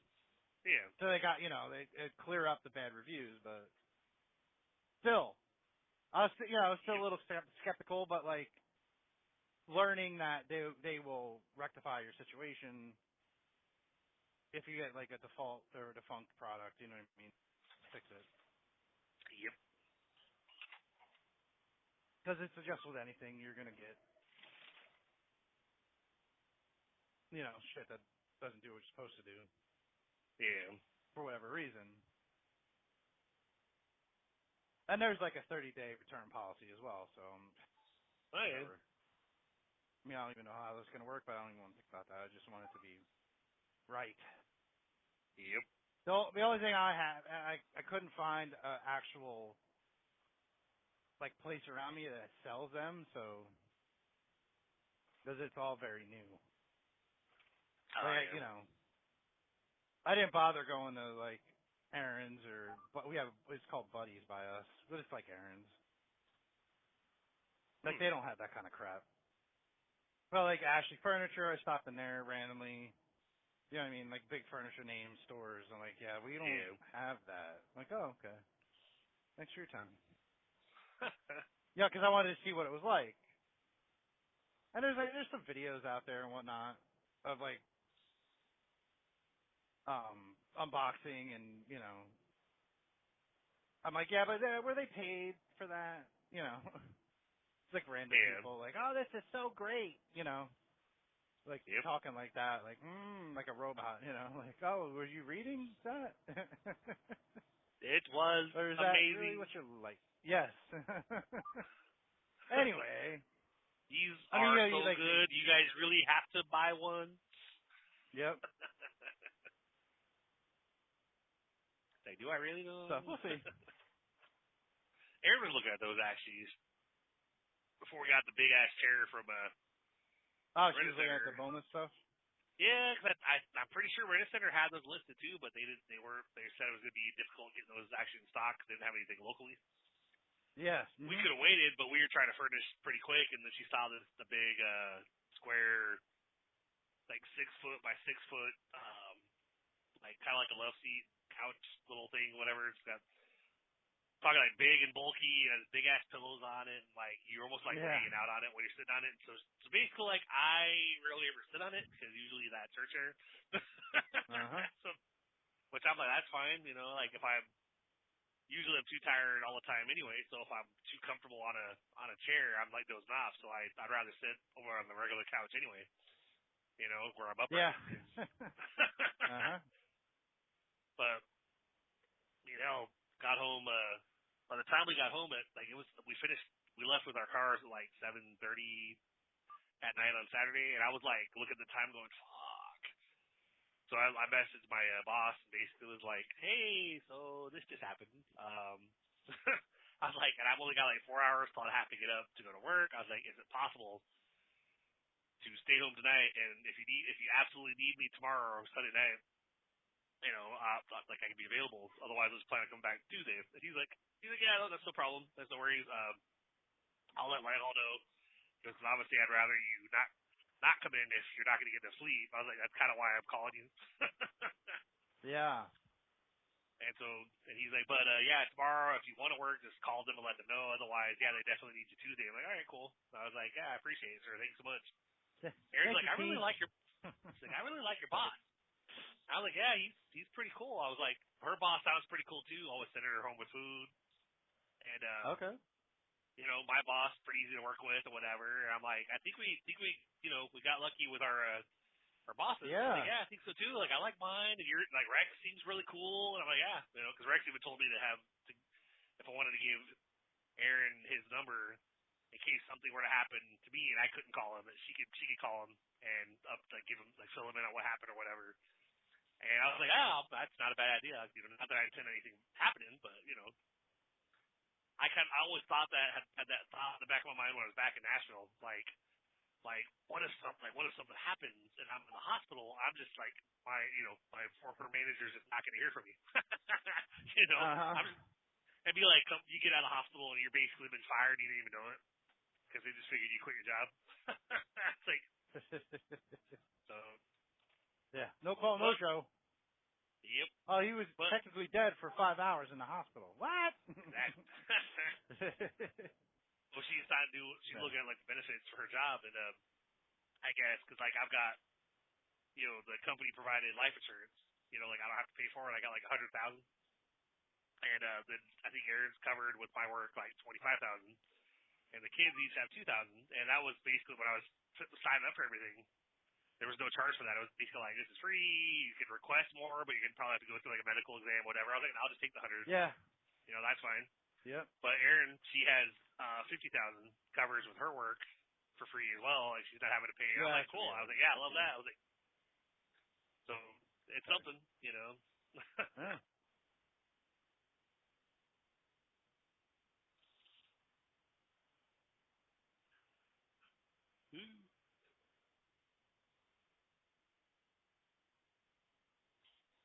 What if I don't want to turn right on Lower Street?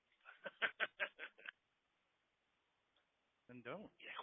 In a quarter mile, turn right. Like, I know where I'm going now. I'm not really like a couple turns away from the Coffeeville hub. Get to drop this trailer, grab the next one, and just take off. Nice.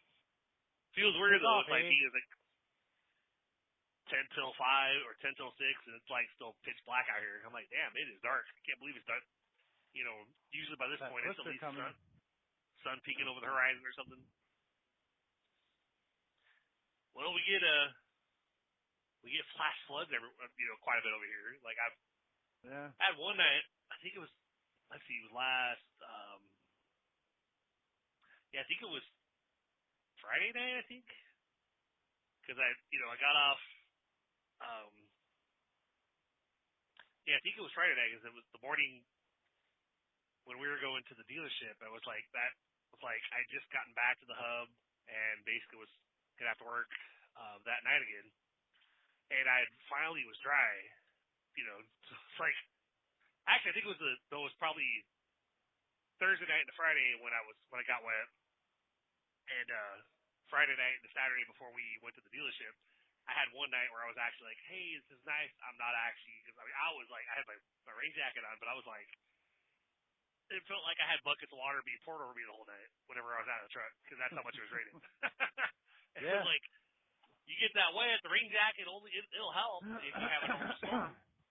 But when it's raining so hard, eventually your shirt's still wet underneath your rain jacket because it's like it doesn't fully stop it if you're getting that wet.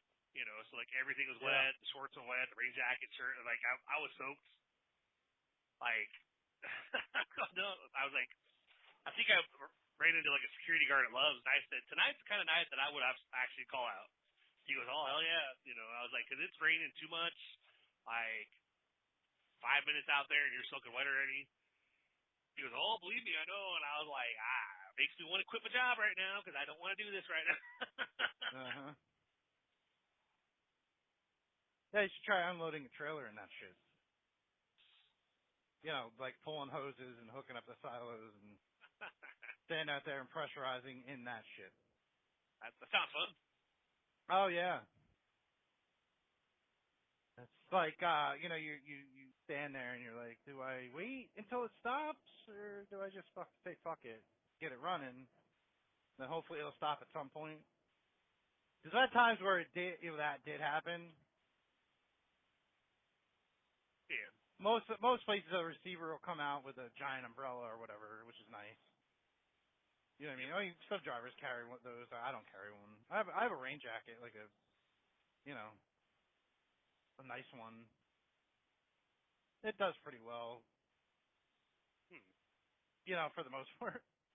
But there's been times where it was pouring the whole hour it takes to unload the whole time. Where that's just like you're just sitting in the truck, and when you hear the vibrators start going and feel you hear the change in the blower, like okay, that one's going empty. It's just you don't even bother doing nothing you normally would do. You just switch hoppers until you get the whole trailer empty, and then you got to sit out there and bang on stuff and kind of do it backwards. It takes a little longer, but you also stay drier doing that kind of shit. At some trailers, you can actually take shelter under the hopper, like in between the hoppers. There's actually room for you to stand under there. Some there aren't. Yeah. Great. Yep. But it's not something we have to deal with all the time. But anybody that's been out here a while, they have their own rain gear for such an occasion.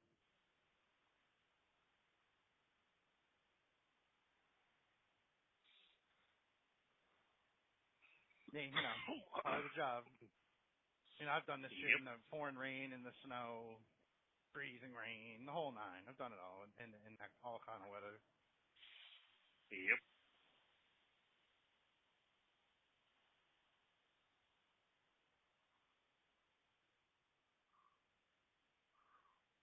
Now they get snow out there in Missouri. Kansas. Yeah. Oh yeah. They get their blizzards Oh. and because it's Midwest, so they get that. Yeah, Probably about as bad as you guys do, because you guys get the nor'easters up there. Mhm.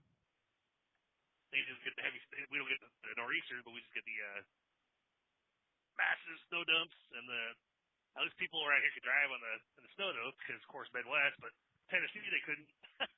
Yeah, well, because they're not used to it down there. Even for years, like 2 weeks of winter, or 2 weeks of actual like heavy snow and ice or whatever, and the whole city shuts down because highways become parking lots. Yeah.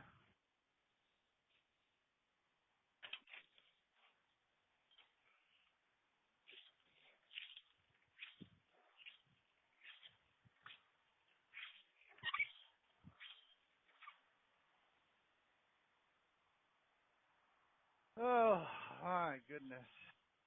Yep. Yeah, so I'm looking forward to this little vacation. Jess and I were talking about it, and we're not telling. We told Isabella we're going to be going somewhere, but didn't tell her where or what's going on. The only thing I told her was like, yeah.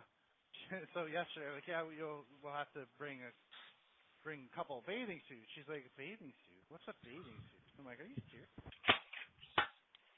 You used to always beg us to bring your bathing suit. We went to visit family and stayed at a hotel. We stayed at a hotel with a pool in it. Yep. She's like, oh yeah, okay. So we're staying in a hotel with a pool in it, sort of. You'll see. Water slide. It's not. Yeah. Oh yeah, there's water slides, lazy river, the whole nine. It's all indoor. Okay. So it doesn't matter what it's doing outside. The place, it's huge. They got I don't know. They have a bunch of different locations. Great Wolf Lodge. Look it up. It basically there we go. I switch it back. I disconnect from the truck. yeah. Great Wolf Lodge. Look it up. They have locations everywhere. No, I've heard about them actually. I've never gone, but I've heard about it. Yeah, I've heard about them too, but like rarely. And then you got to ask somebody like, hey, what should try Great Wolf Lodge? Like, oh shit, that's right. Yep. Because there's another place up in the Poconos that's similar. It's called something different though. That like the hotel's built around a water park or whatever. All indoor. But it's like some kind of other name. But apparently it's not as good as this place. So. Oh, gotcha. My sister went there a couple of years back to that other place, and she was like, "Yeah, it was okay." I'm like, oh, all right. Yep. Normally they go to Myrtle Beach, and for whatever reason that year they went to that place instead. Like, Myrtle Beach is way better. I'm like, of course it is. You get a regular hotel in Myrtle Beach, they already have all that shit. Yep.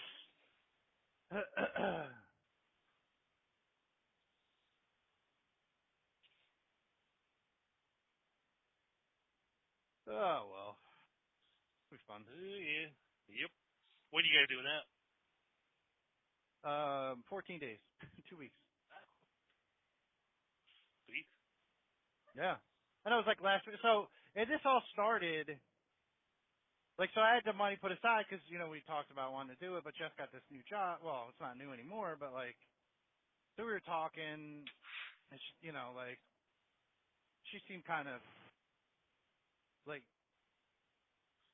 something was bugging her or whatever. So we were talking, and I'm like, I'd really like to do something, with the girls and stuff, like go on a vacation like we used to. And I'm like, yeah, absolutely. It's just been kind of crazy with, the job switch and everything, and all the other crap we're going through. Like, do you know, like, if you have vacation time or like how you take days off or whatever? Yeah. I'm like, well, we should ask, find out. So yesterday, she's like texting me, hey, how are these dates? It was like next week. I'm like, yo, I can't. It's got to be at least 2 weeks. I can't just fucking. You know what I mean?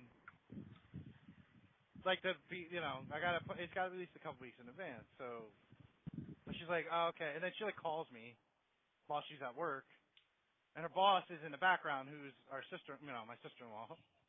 Yeah. It's her brother's wife. Like, you know what I mean? Like, she's like these dates, and I'm like, I need at least 2 weeks, and she's like, no, you don't. Like, her in the background, Marie's like, no, you don't.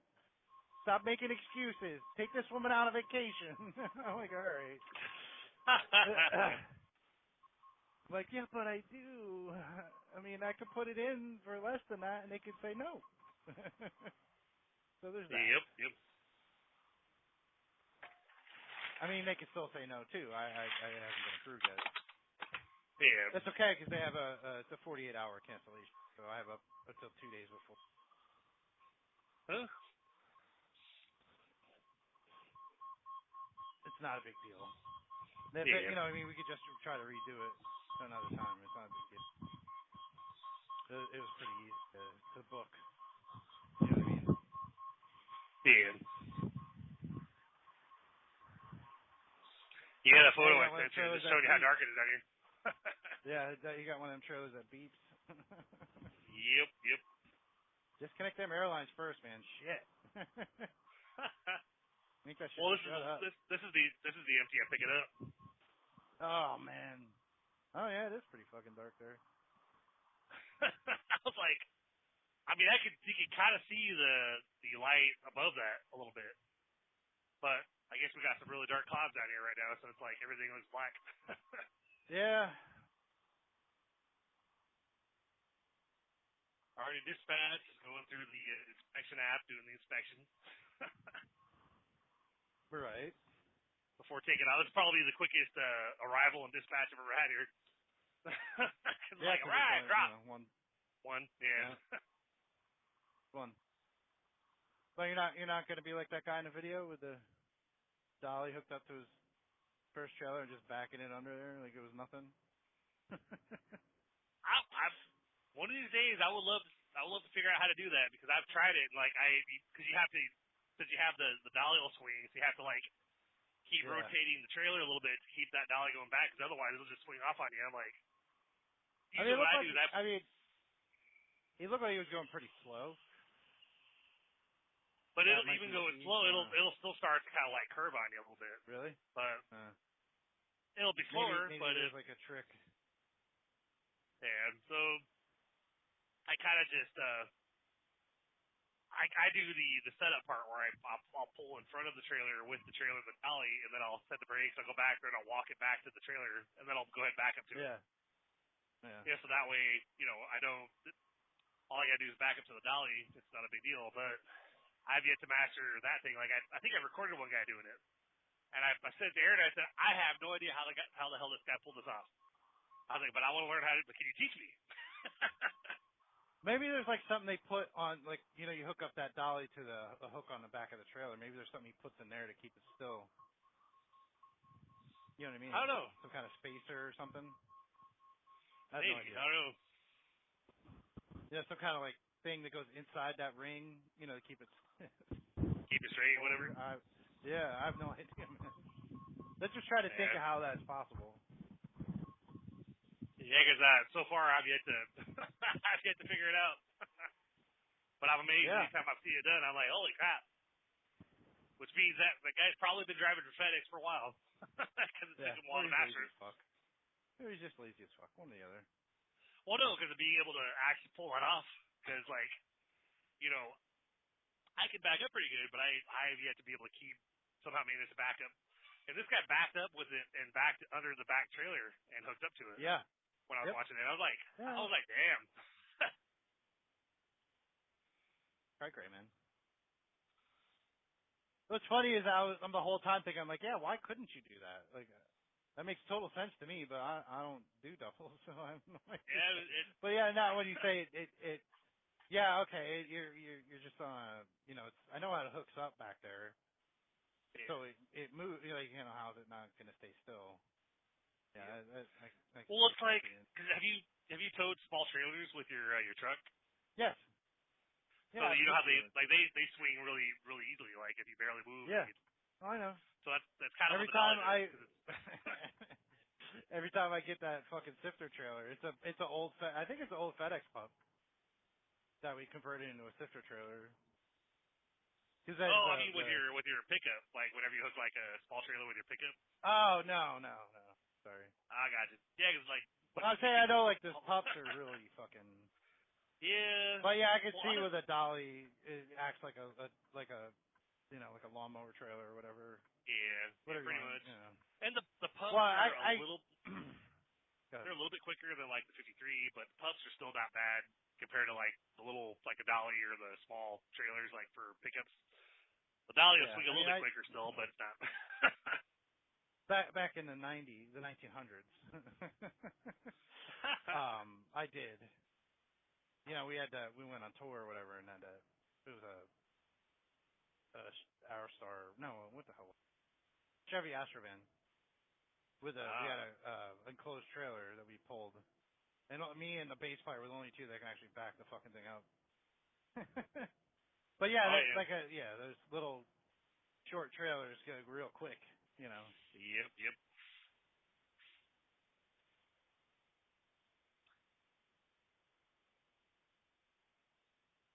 Anyway, good time. Yep.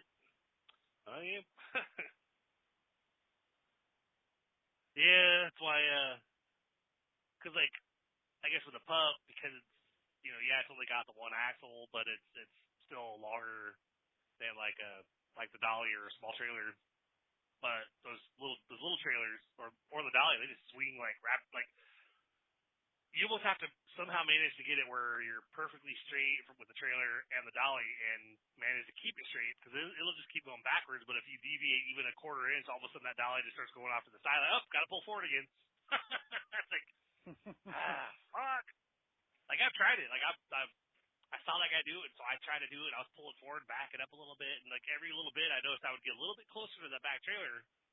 But then it would start to swing, so I had to pull back forward a little bit again to straighten back out, and then continue backing back up. And I'm like, fuck it. I got out and just walked it back. Not going anywhere. Yeah. So I was like, yeah, I think I'm just gonna go back there and walk it back because I thought I'm gonna be at this all day. Because I've had setups take me like an hour and a half or whatever because I set up wrong, and then I was trying to like correct it instead of just circling around and setting up again. They're like, hey, why haven't you left yet? We see that you're not dispatched. I'm like, because I'm kind of stuck out here trying to get this trailer set up. Oh, okay. Like, yep.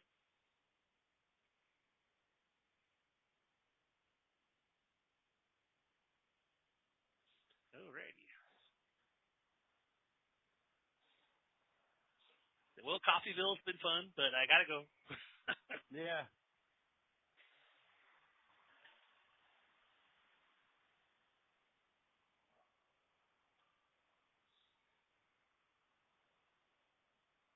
Like the day when I got soaked, I was like, it was raining really bad when I left home.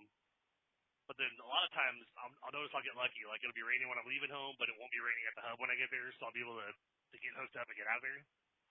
It stopped raining by the time I got to the hub, and I got like through security and like part way into the parking lot, and just sky opened up. So I was like, I'm not a runner, man, but like I ran through that parking lot to get to the other side of the lot where the truck was, and I was still soaked when I got to it. So it was like, oh crap, here it goes. Because of course rain jacket's in the truck, so I don't keep it in the in my personal vehicle, but yeah, I probably should get another one just in case. Yeah. Because otherwise I'd have to carry it if I'm going to bring it with me because I think, it might rain. I'll just have to carry it and bring it through security with me. And I just leave it in the work truck. So it'll backfire on occasions like that, of course. But, so I have to walk, over to the truck. It's like, well, not a big deal, I guess. I deal with it. Yeah. I mean, you're going home at that point, right? Yep. Well, that one I was coming in. So you're coming in. Oh. Yeah, I was coming in, and I got soaked before I got to the truck, and then I still had to hook up a set of doubles, and you couldn't see anything because it was coming down so hard. And I was like, oh crap, where's all this rain coming from? And then of course the phone's going bling, bling, bling, flash flood warning, flash. I'm like, no shit. It's like, yeah, it helped anyway. It was doing that probably. I think I got halfway down to Coffeeville, and I finally got out of the rain. And I was like, my shirt was dry a little bit by that point because the FedEx shirts are kind of like mesh, so they dry pretty quick. But the shorts were still pretty like the front of the shorts was just damp. It wasn't soaked anymore, but because I hadn't been able to walk around, like the back of the shorts were soaked still. So I got to the Coffeeville, kind of walked around for a bit, was like trying to let myself air out and dry out a little bit, and by the time I got back and got home, everything was mostly dry. But I was like, I enjoyed that hot shower when I got home though, because you're soaking wet all night, using Yeah. the heated seats, trying to see if that'll help you dry off a little bit, you know. I got you. Yep.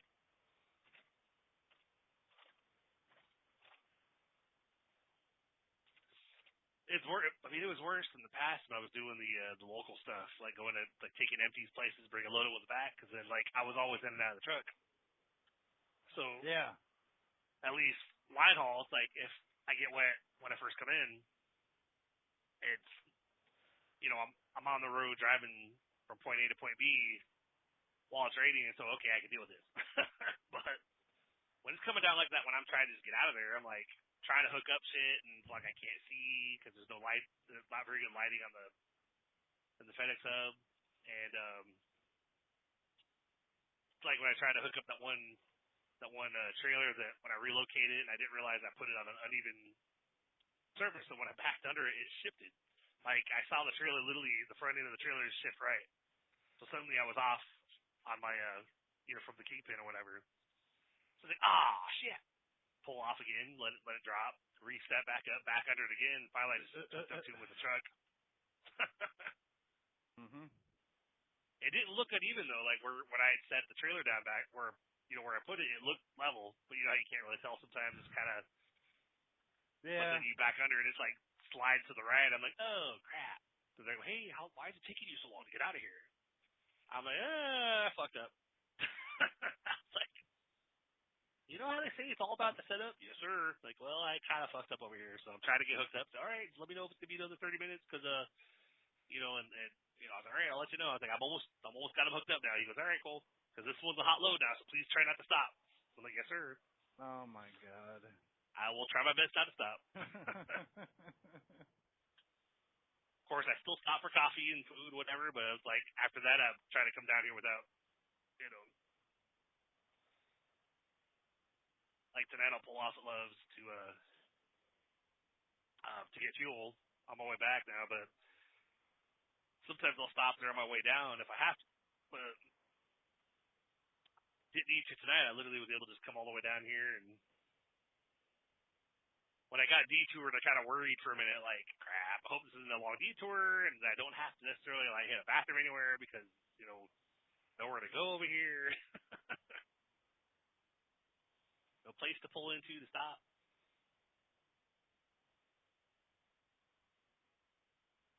It's like there's like nothing down there, man. There's like couple of Casey's truck stops like halfway down, but otherwise like the entire stretch is like black, and I'm like, I don't want to be stranded down here because I'd be worried about somebody pull behind me and they'd be there to kill me or something. I don't want any of that. Nope. I mean, or you could be going to Memphis. Yep. I did that a couple times. Huh? Yeah, I know. Scary. Where they don't exactly stay stopped at stoplights. Mhm. They stop and drive through like a stop sign. I'm like, I don't think you're supposed to do that over there. Yeah, well. Yep. Can't be responsible for everybody. Nope.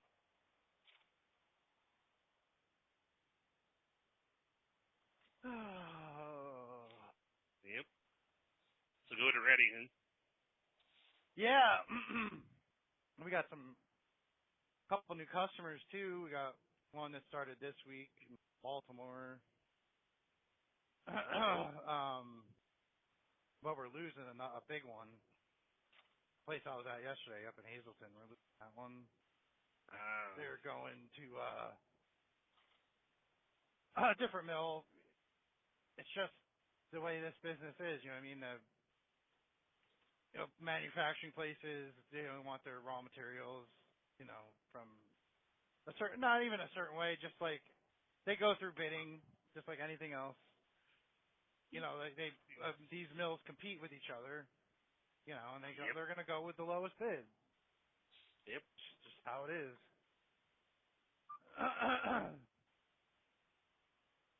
So we got them like 3 years ago or whatever, 4 years ago.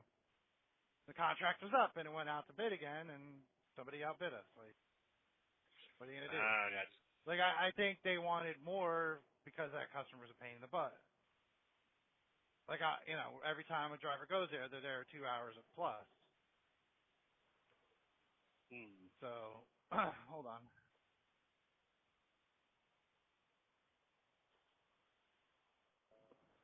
Hi.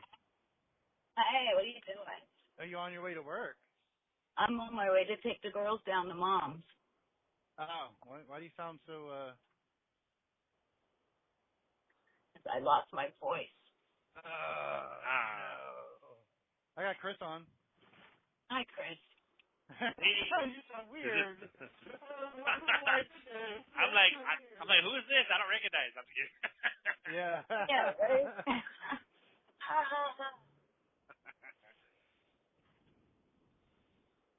So you're not going to work today? What? I'm going to work. I got to drop the girls off at Mom's first. Right. Yeah. Well, I was saying to call me on your way to work. No, it's okay. I got you now. No. I mean, I just wanted because I wanted to talk to you because texting I'm driving. So, with this carnival thing, is your mom just going to keep the girls until you get done work, or should I still get them when I get done? Okay. Yeah. That's really what I wanted to know. And it really depends on what I'm doing tomorrow. Like, I want to go. Yeah. I want to go, and, because that's always fun. Yeah. But if I have to get up at 1 o'clock again, that's not happening. Yeah. Especially after last night. So, anyway. Now I'm airing all of our business out to the world, so. Anyway, it doesn't matter. This is what this is all about. So you're on Raw Chat. Welcome.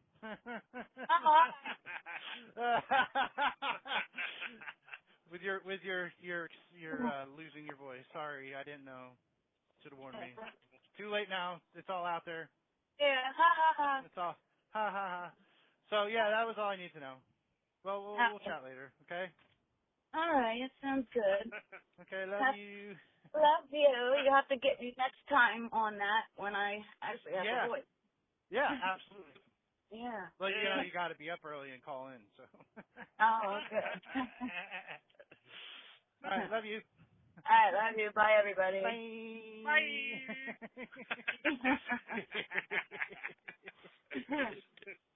That's weird. I had no idea she was losing her. She was fine last night. Because I told you she's listening, and I thought she would get a kick out of being on it. You know what I mean? Just like on a whim, she's calling me. I'm like, oh, let me add her on. And she sounds like death. Sorry. Yeah. It'll be fine. I think one of the before we started the Raw Chat, I think there's one time I talked to you on the phone that I had like a horse, whatever, and I was like, "Hey Dave, how's it going, man?" Yeah. Like, what's wrong with you? Like, I don't know, man. Yeah. I don't know. It's gonna cold or something. Yeah. Slept with the windows open.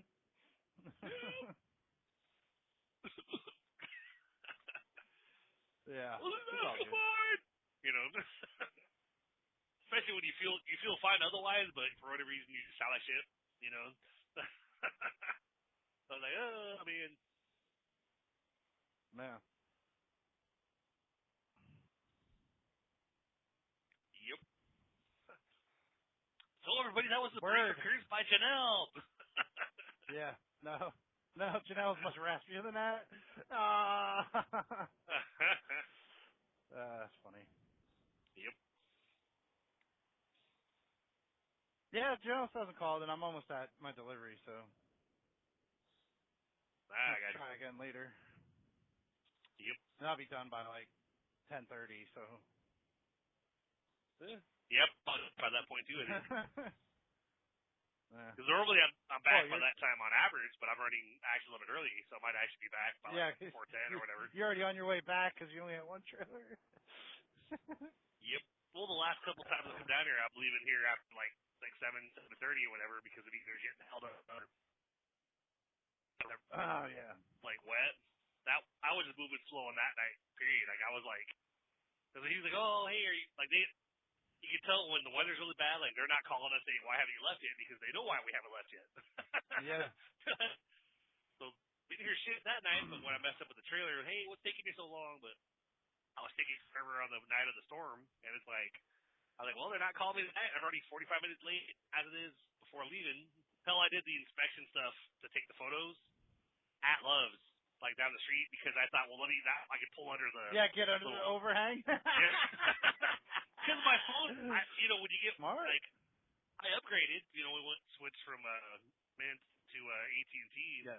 Yeah, you got new phones and whatnot. Yeah. Yeah, they got us. So I got Zoe with my Pixel 7. I've got the 9 Pro XL, and Aaron has the new S25 Ultra with the pen. And it's like, on average, we do like 6 months with Mint usually when we did it. So I did the math. It's like, about $15 more a month on average for us, than what we were paying before. So I was like, I can live with that. That's fine, And we got the free up, so we don't have to wait our whole contract. We can upgrade up to 3 times a year.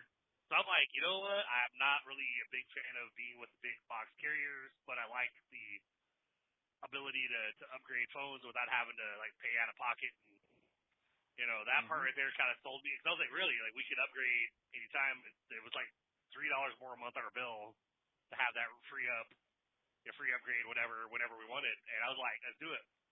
Why not? Let's do it. It was like, well, sir, after your term, like, they're going to increase your price. I said, well, this is our current rates for 3 years. I think it's like 36 months. It's like $100 a month for Aaron and I. It's not even, that bad. And I was like, we have 3 years, and then it looks like it even says after your term is up, it shows what your rate will change to, and it's like a $5 difference. And I'm like, yeah. I told them, don't get me wrong, like, we have no problem with Mint. We love your guys' service. You guys are awesome. I was like, but you guys don't offer any way of getting an easier way of getting a phone. Yeah, and that's why they could be so cheap, though. Yep. You bring your own phone to them. You could buy phones with them, but they don't have and T-Mobile acquired them or something, or they merged with them. So you would think that they would have they became T-Mobile and Mint are now the same company, but they still have their separate things, but they so you think they would be like hey, trade your phone in and get a. I think Aaron traded hers in, and we had a couple other phones that we were able to trade in. Because they were like, well, if you trade in your device, we can get you to a brand new, blah, blah, blah. And I really wanted to upgrade Zoe, but they were talking about trading in my 7. But then we turned out we had a couple of old iPhones that Allie had upgraded from because I think she has like 13 or something. Like, so she's not brand new, but she had a couple of other phones that they still technically worked, but she had upgraded to like the next model or something. And the guy was like, well, if you want to trade these in instead, we can still get you your new Pixel, and you can keep your 7 and give that to your daughter. And I'm like, all right, yeah, let's do that. And I got her off Helium and put her on AT&T with us. That was a fun little situation there, because in order to do that, I had to get in touch with Helium. I had to do it through email. Like, I was doing it through a chat initially, and they're like, yeah, you got to go through your account, and there's a little option. I'm like, I don't have that option. Like, it's not showing me that. Because I had Zoe added as a group. I had a group where that's how I was able to put her on there, because it had to be. You got to do it from Internet Explorer. So her phone number was listed as my name, because I basically created another account for myself, verified my ID and stuff with that number, and but it was her line. She was the one that had it on her phone. So what I did to switch her over was I basically went on the group, and I told Zoe, I said, I'm just giving you a heads up, because I was laying in bed getting ready to go to sleep. When I did it, I was like, I'm just giving you a heads up. I'm deleting you as a group member. You're gonna lose service temporarily. But then tonight when the AT&T guy comes back to help Mom with her phone, because she got the wrong phone. Like, they shipped the phones overnight, and I got the right one, but she got the 24. And so the guy had to go to the store to actually get a 25 and bring it over and help her with all that stuff. So I was like, when he comes over, then we're gonna get you set up on AT&T, and we're gonna probably have you with a temporary number, because I already emailed. I said I'm gonna email Helium support to have them, because you got to email within like 60 days to get a number recovered and get the port information for it, so that way you can port it over somewhere else. So she's like, oh, okay, So it's like, yeah, so you can have a temporary local number up here, and then we'll get your other number, on your phone again. And once I get the information, so she had an 816 area code for like 48 hours, and then I finally got because I had to verify some information back and forth through email with support, and then they finally, thank you for verifying. Here's your account number. Here's your port pin. We're sorry to see you leave. I'm like, well, I'm still with you guys technically because I have that second line that because I get the mapping rewards, that I get their tokens, their crypto rewards or whatever. Which is funny because like the phone's locked to AT&T, so I can't add another number. I can't have two separate numbers on the phone yet. Like I guess it unlocks after like 3 months. So I added the Helium app, and I went through the process, and it said it through the app. It said like, congratulations, you've added your eSIM. And I'm like, yeah, but I didn't. And so I'm still mapping rewards when I travel around, but I don't have that number connected to my phone. And I told Rico that I'm not saying shit to Helium because I'm still technically a customer. I'm still mapping rewards with them, but I'm not getting phone calls on that number anymore or texts or whatever. I'd always get like messages for like random names that I'm like, I had a voicemail set up on that number because that's all I was using it for is the mapping rewards. Like I'm literally just getting getting their crypto for free every week.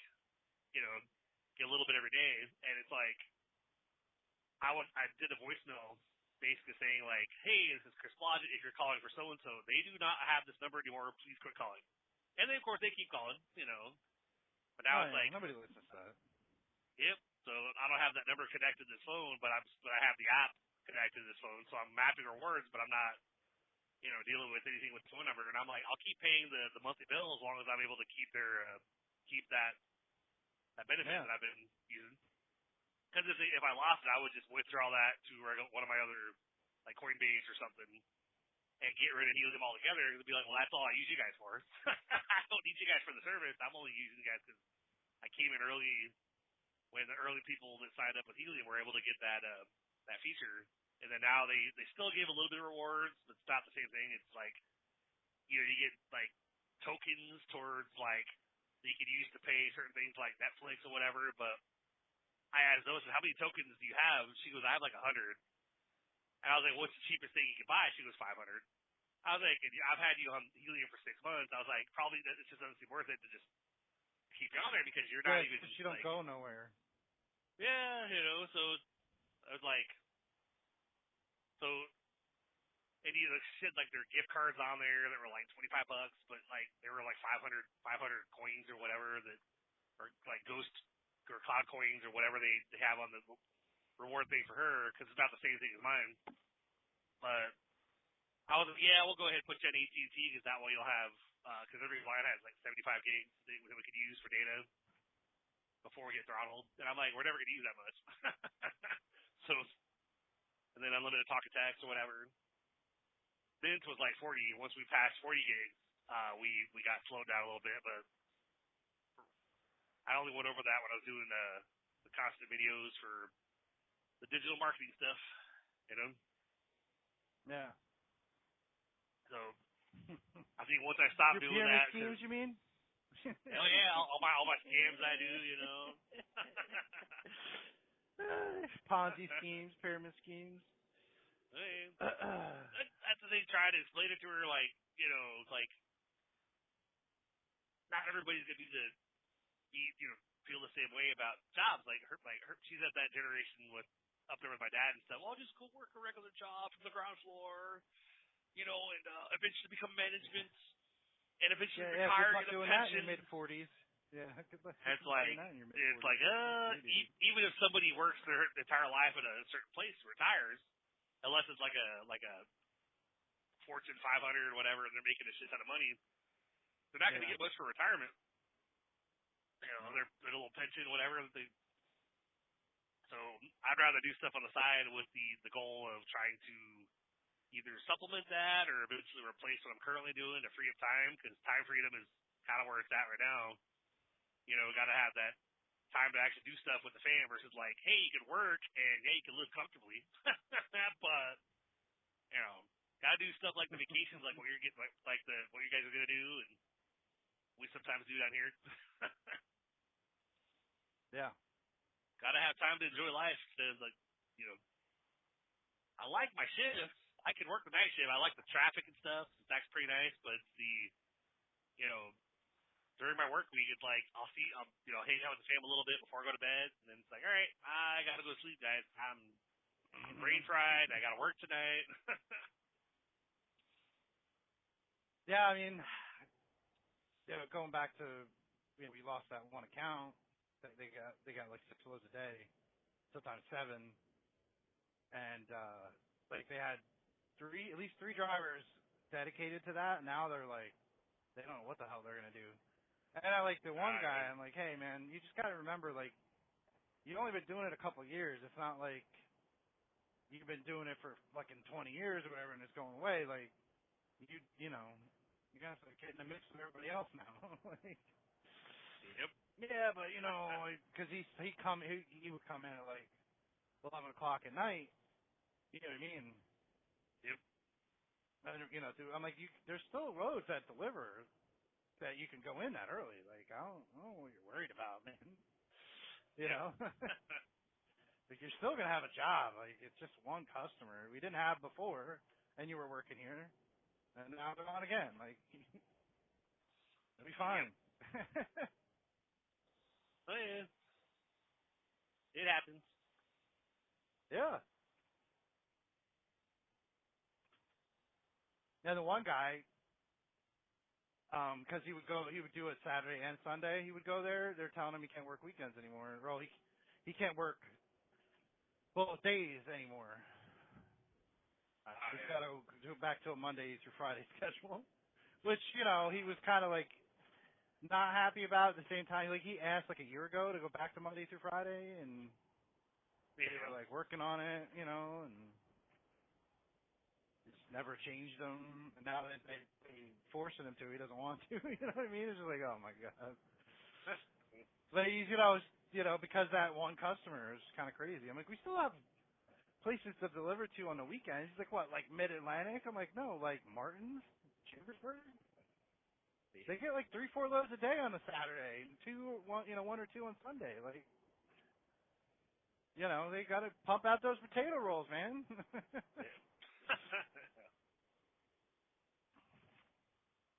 Yeah, there's, you know, all sorts of other places that get loads on the weekends. Yep. Not like the ones that we picked up, like all these Steamboat bakeries. They don't run on weekends. You know, that's how it is. I don't know what to say, you know. Just how it goes. Yeah. And then, you know, we have customers that want loads on Christmas Day and Thanksgiving Day and New Year's Day. They don't give a shit. Yep. It's not many, but Damn. the work is still out there. And we're supposed to get another 2 customers. I don't know where or what, but and the one Beanbo, the one up in West Hazelton, they're supposed to be picking up at some point too. They're still working on their second production line. Once that gets done, they'll be getting like 4 loads a day. So I'm not worried. Besides, I could just keep running these runnings every day. I don't care.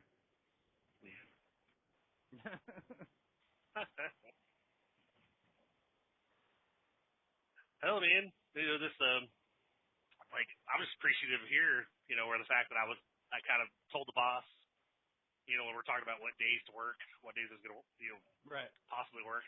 And I was like, all I care about is I don't want to come, like if I'm coming in at 1 or 2 in the morning, I don't want to do multiple legs. Like I'd rather do a longer trip because I'm already tired. And if you're going to add multiple legs, you're just doing a lot more work and you're going to be here later.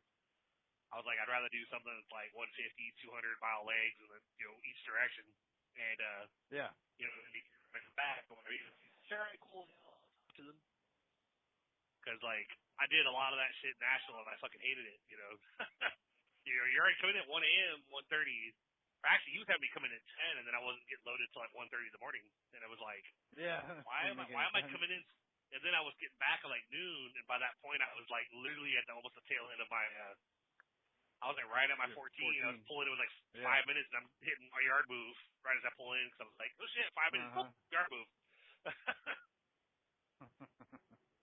Violating a couple times, like by the time I pull in, I'm like 14 or 15 or 20 minutes over, and I was like, well, I'm like literally like 10 minutes outside of the hub. I was like, I'm not supposed to be able to park it, even though technically I know I should, because I think it was my last boss. I came in one night and while I was waiting for them to tell me what I was doing, he was like, I need you to bobtail over to like Bradley Parkway, right by 40, and pick up the guy. Basically, the guy that got fired the second time because he was caught with his phone.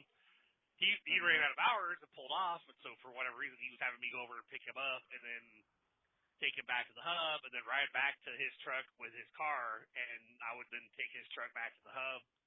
And I was like, okay, this is interesting. But I never did that. Like, I keep, like, had been doing shit where I ended up going over, and I just basically kind of let them know, well, by the way, this happened. You need to talk to them because they're loading me with too much, adding too many legs on these trips each night, and I can't do it all. Like, it's not possible. And he's like, well, what are they doing? I was like, let me look at your hours and see what's going on the past 2 weeks. And then he's like, oh, yeah, we're going to change such and such. We're going to do this and that. I'm like, okay, cool. But then it never did it. So it's like, at least up here, that's one thing Aaron already noticed with Rex. It's like, he's said things and literally that's what happens. Like, he's like, yeah, we're going to do this. Like, this is what's going to happen and blah, blah, blah. And I'm like, I told him, I really appreciate that how you say it. The things that you say are actually going to take place is actually what happens.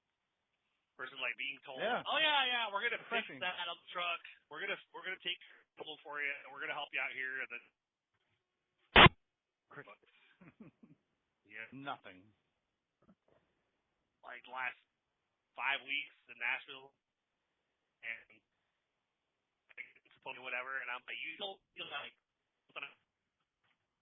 shit, that you're gonna make it easier. Oh no, we're still working on it. No, whatever.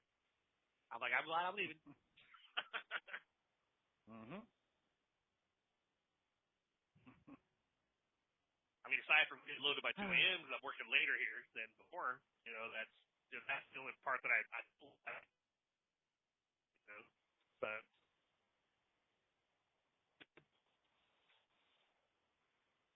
hey, I'm seeing sunlight now. Wow. Wow, I can hear you now. Must be going back through that spot where you get no service. Yep. Yeah, definitely. Yep, yeah, because you're not hearing me either. Hello? Oh. Hello? Hello? Hello, McFly? Take McFly, take! Yeah. Oh, shit. What's up, butthead? Classic. Yep. Great Tom Wilson played Biff. Probably one of the nicest guys you'll ever meet. Yep. Like in real life, you know what I mean? Anyway, we should probably end it before it ends itself. Feel me? You hear me? Hello? Oh my goodness.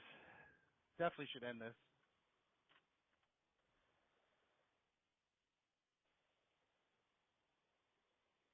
Beep, doop, doop, doop, doop, doop. You there? Yep. You hear me now? Yeah, we should probably end this before it's too late. Yep. All right, man. Well. Yeah. All right. Well, maybe we'll catch you later. Be out here tomorrow at some point. Yeah. All right. Yep. All right. Bye. Bye.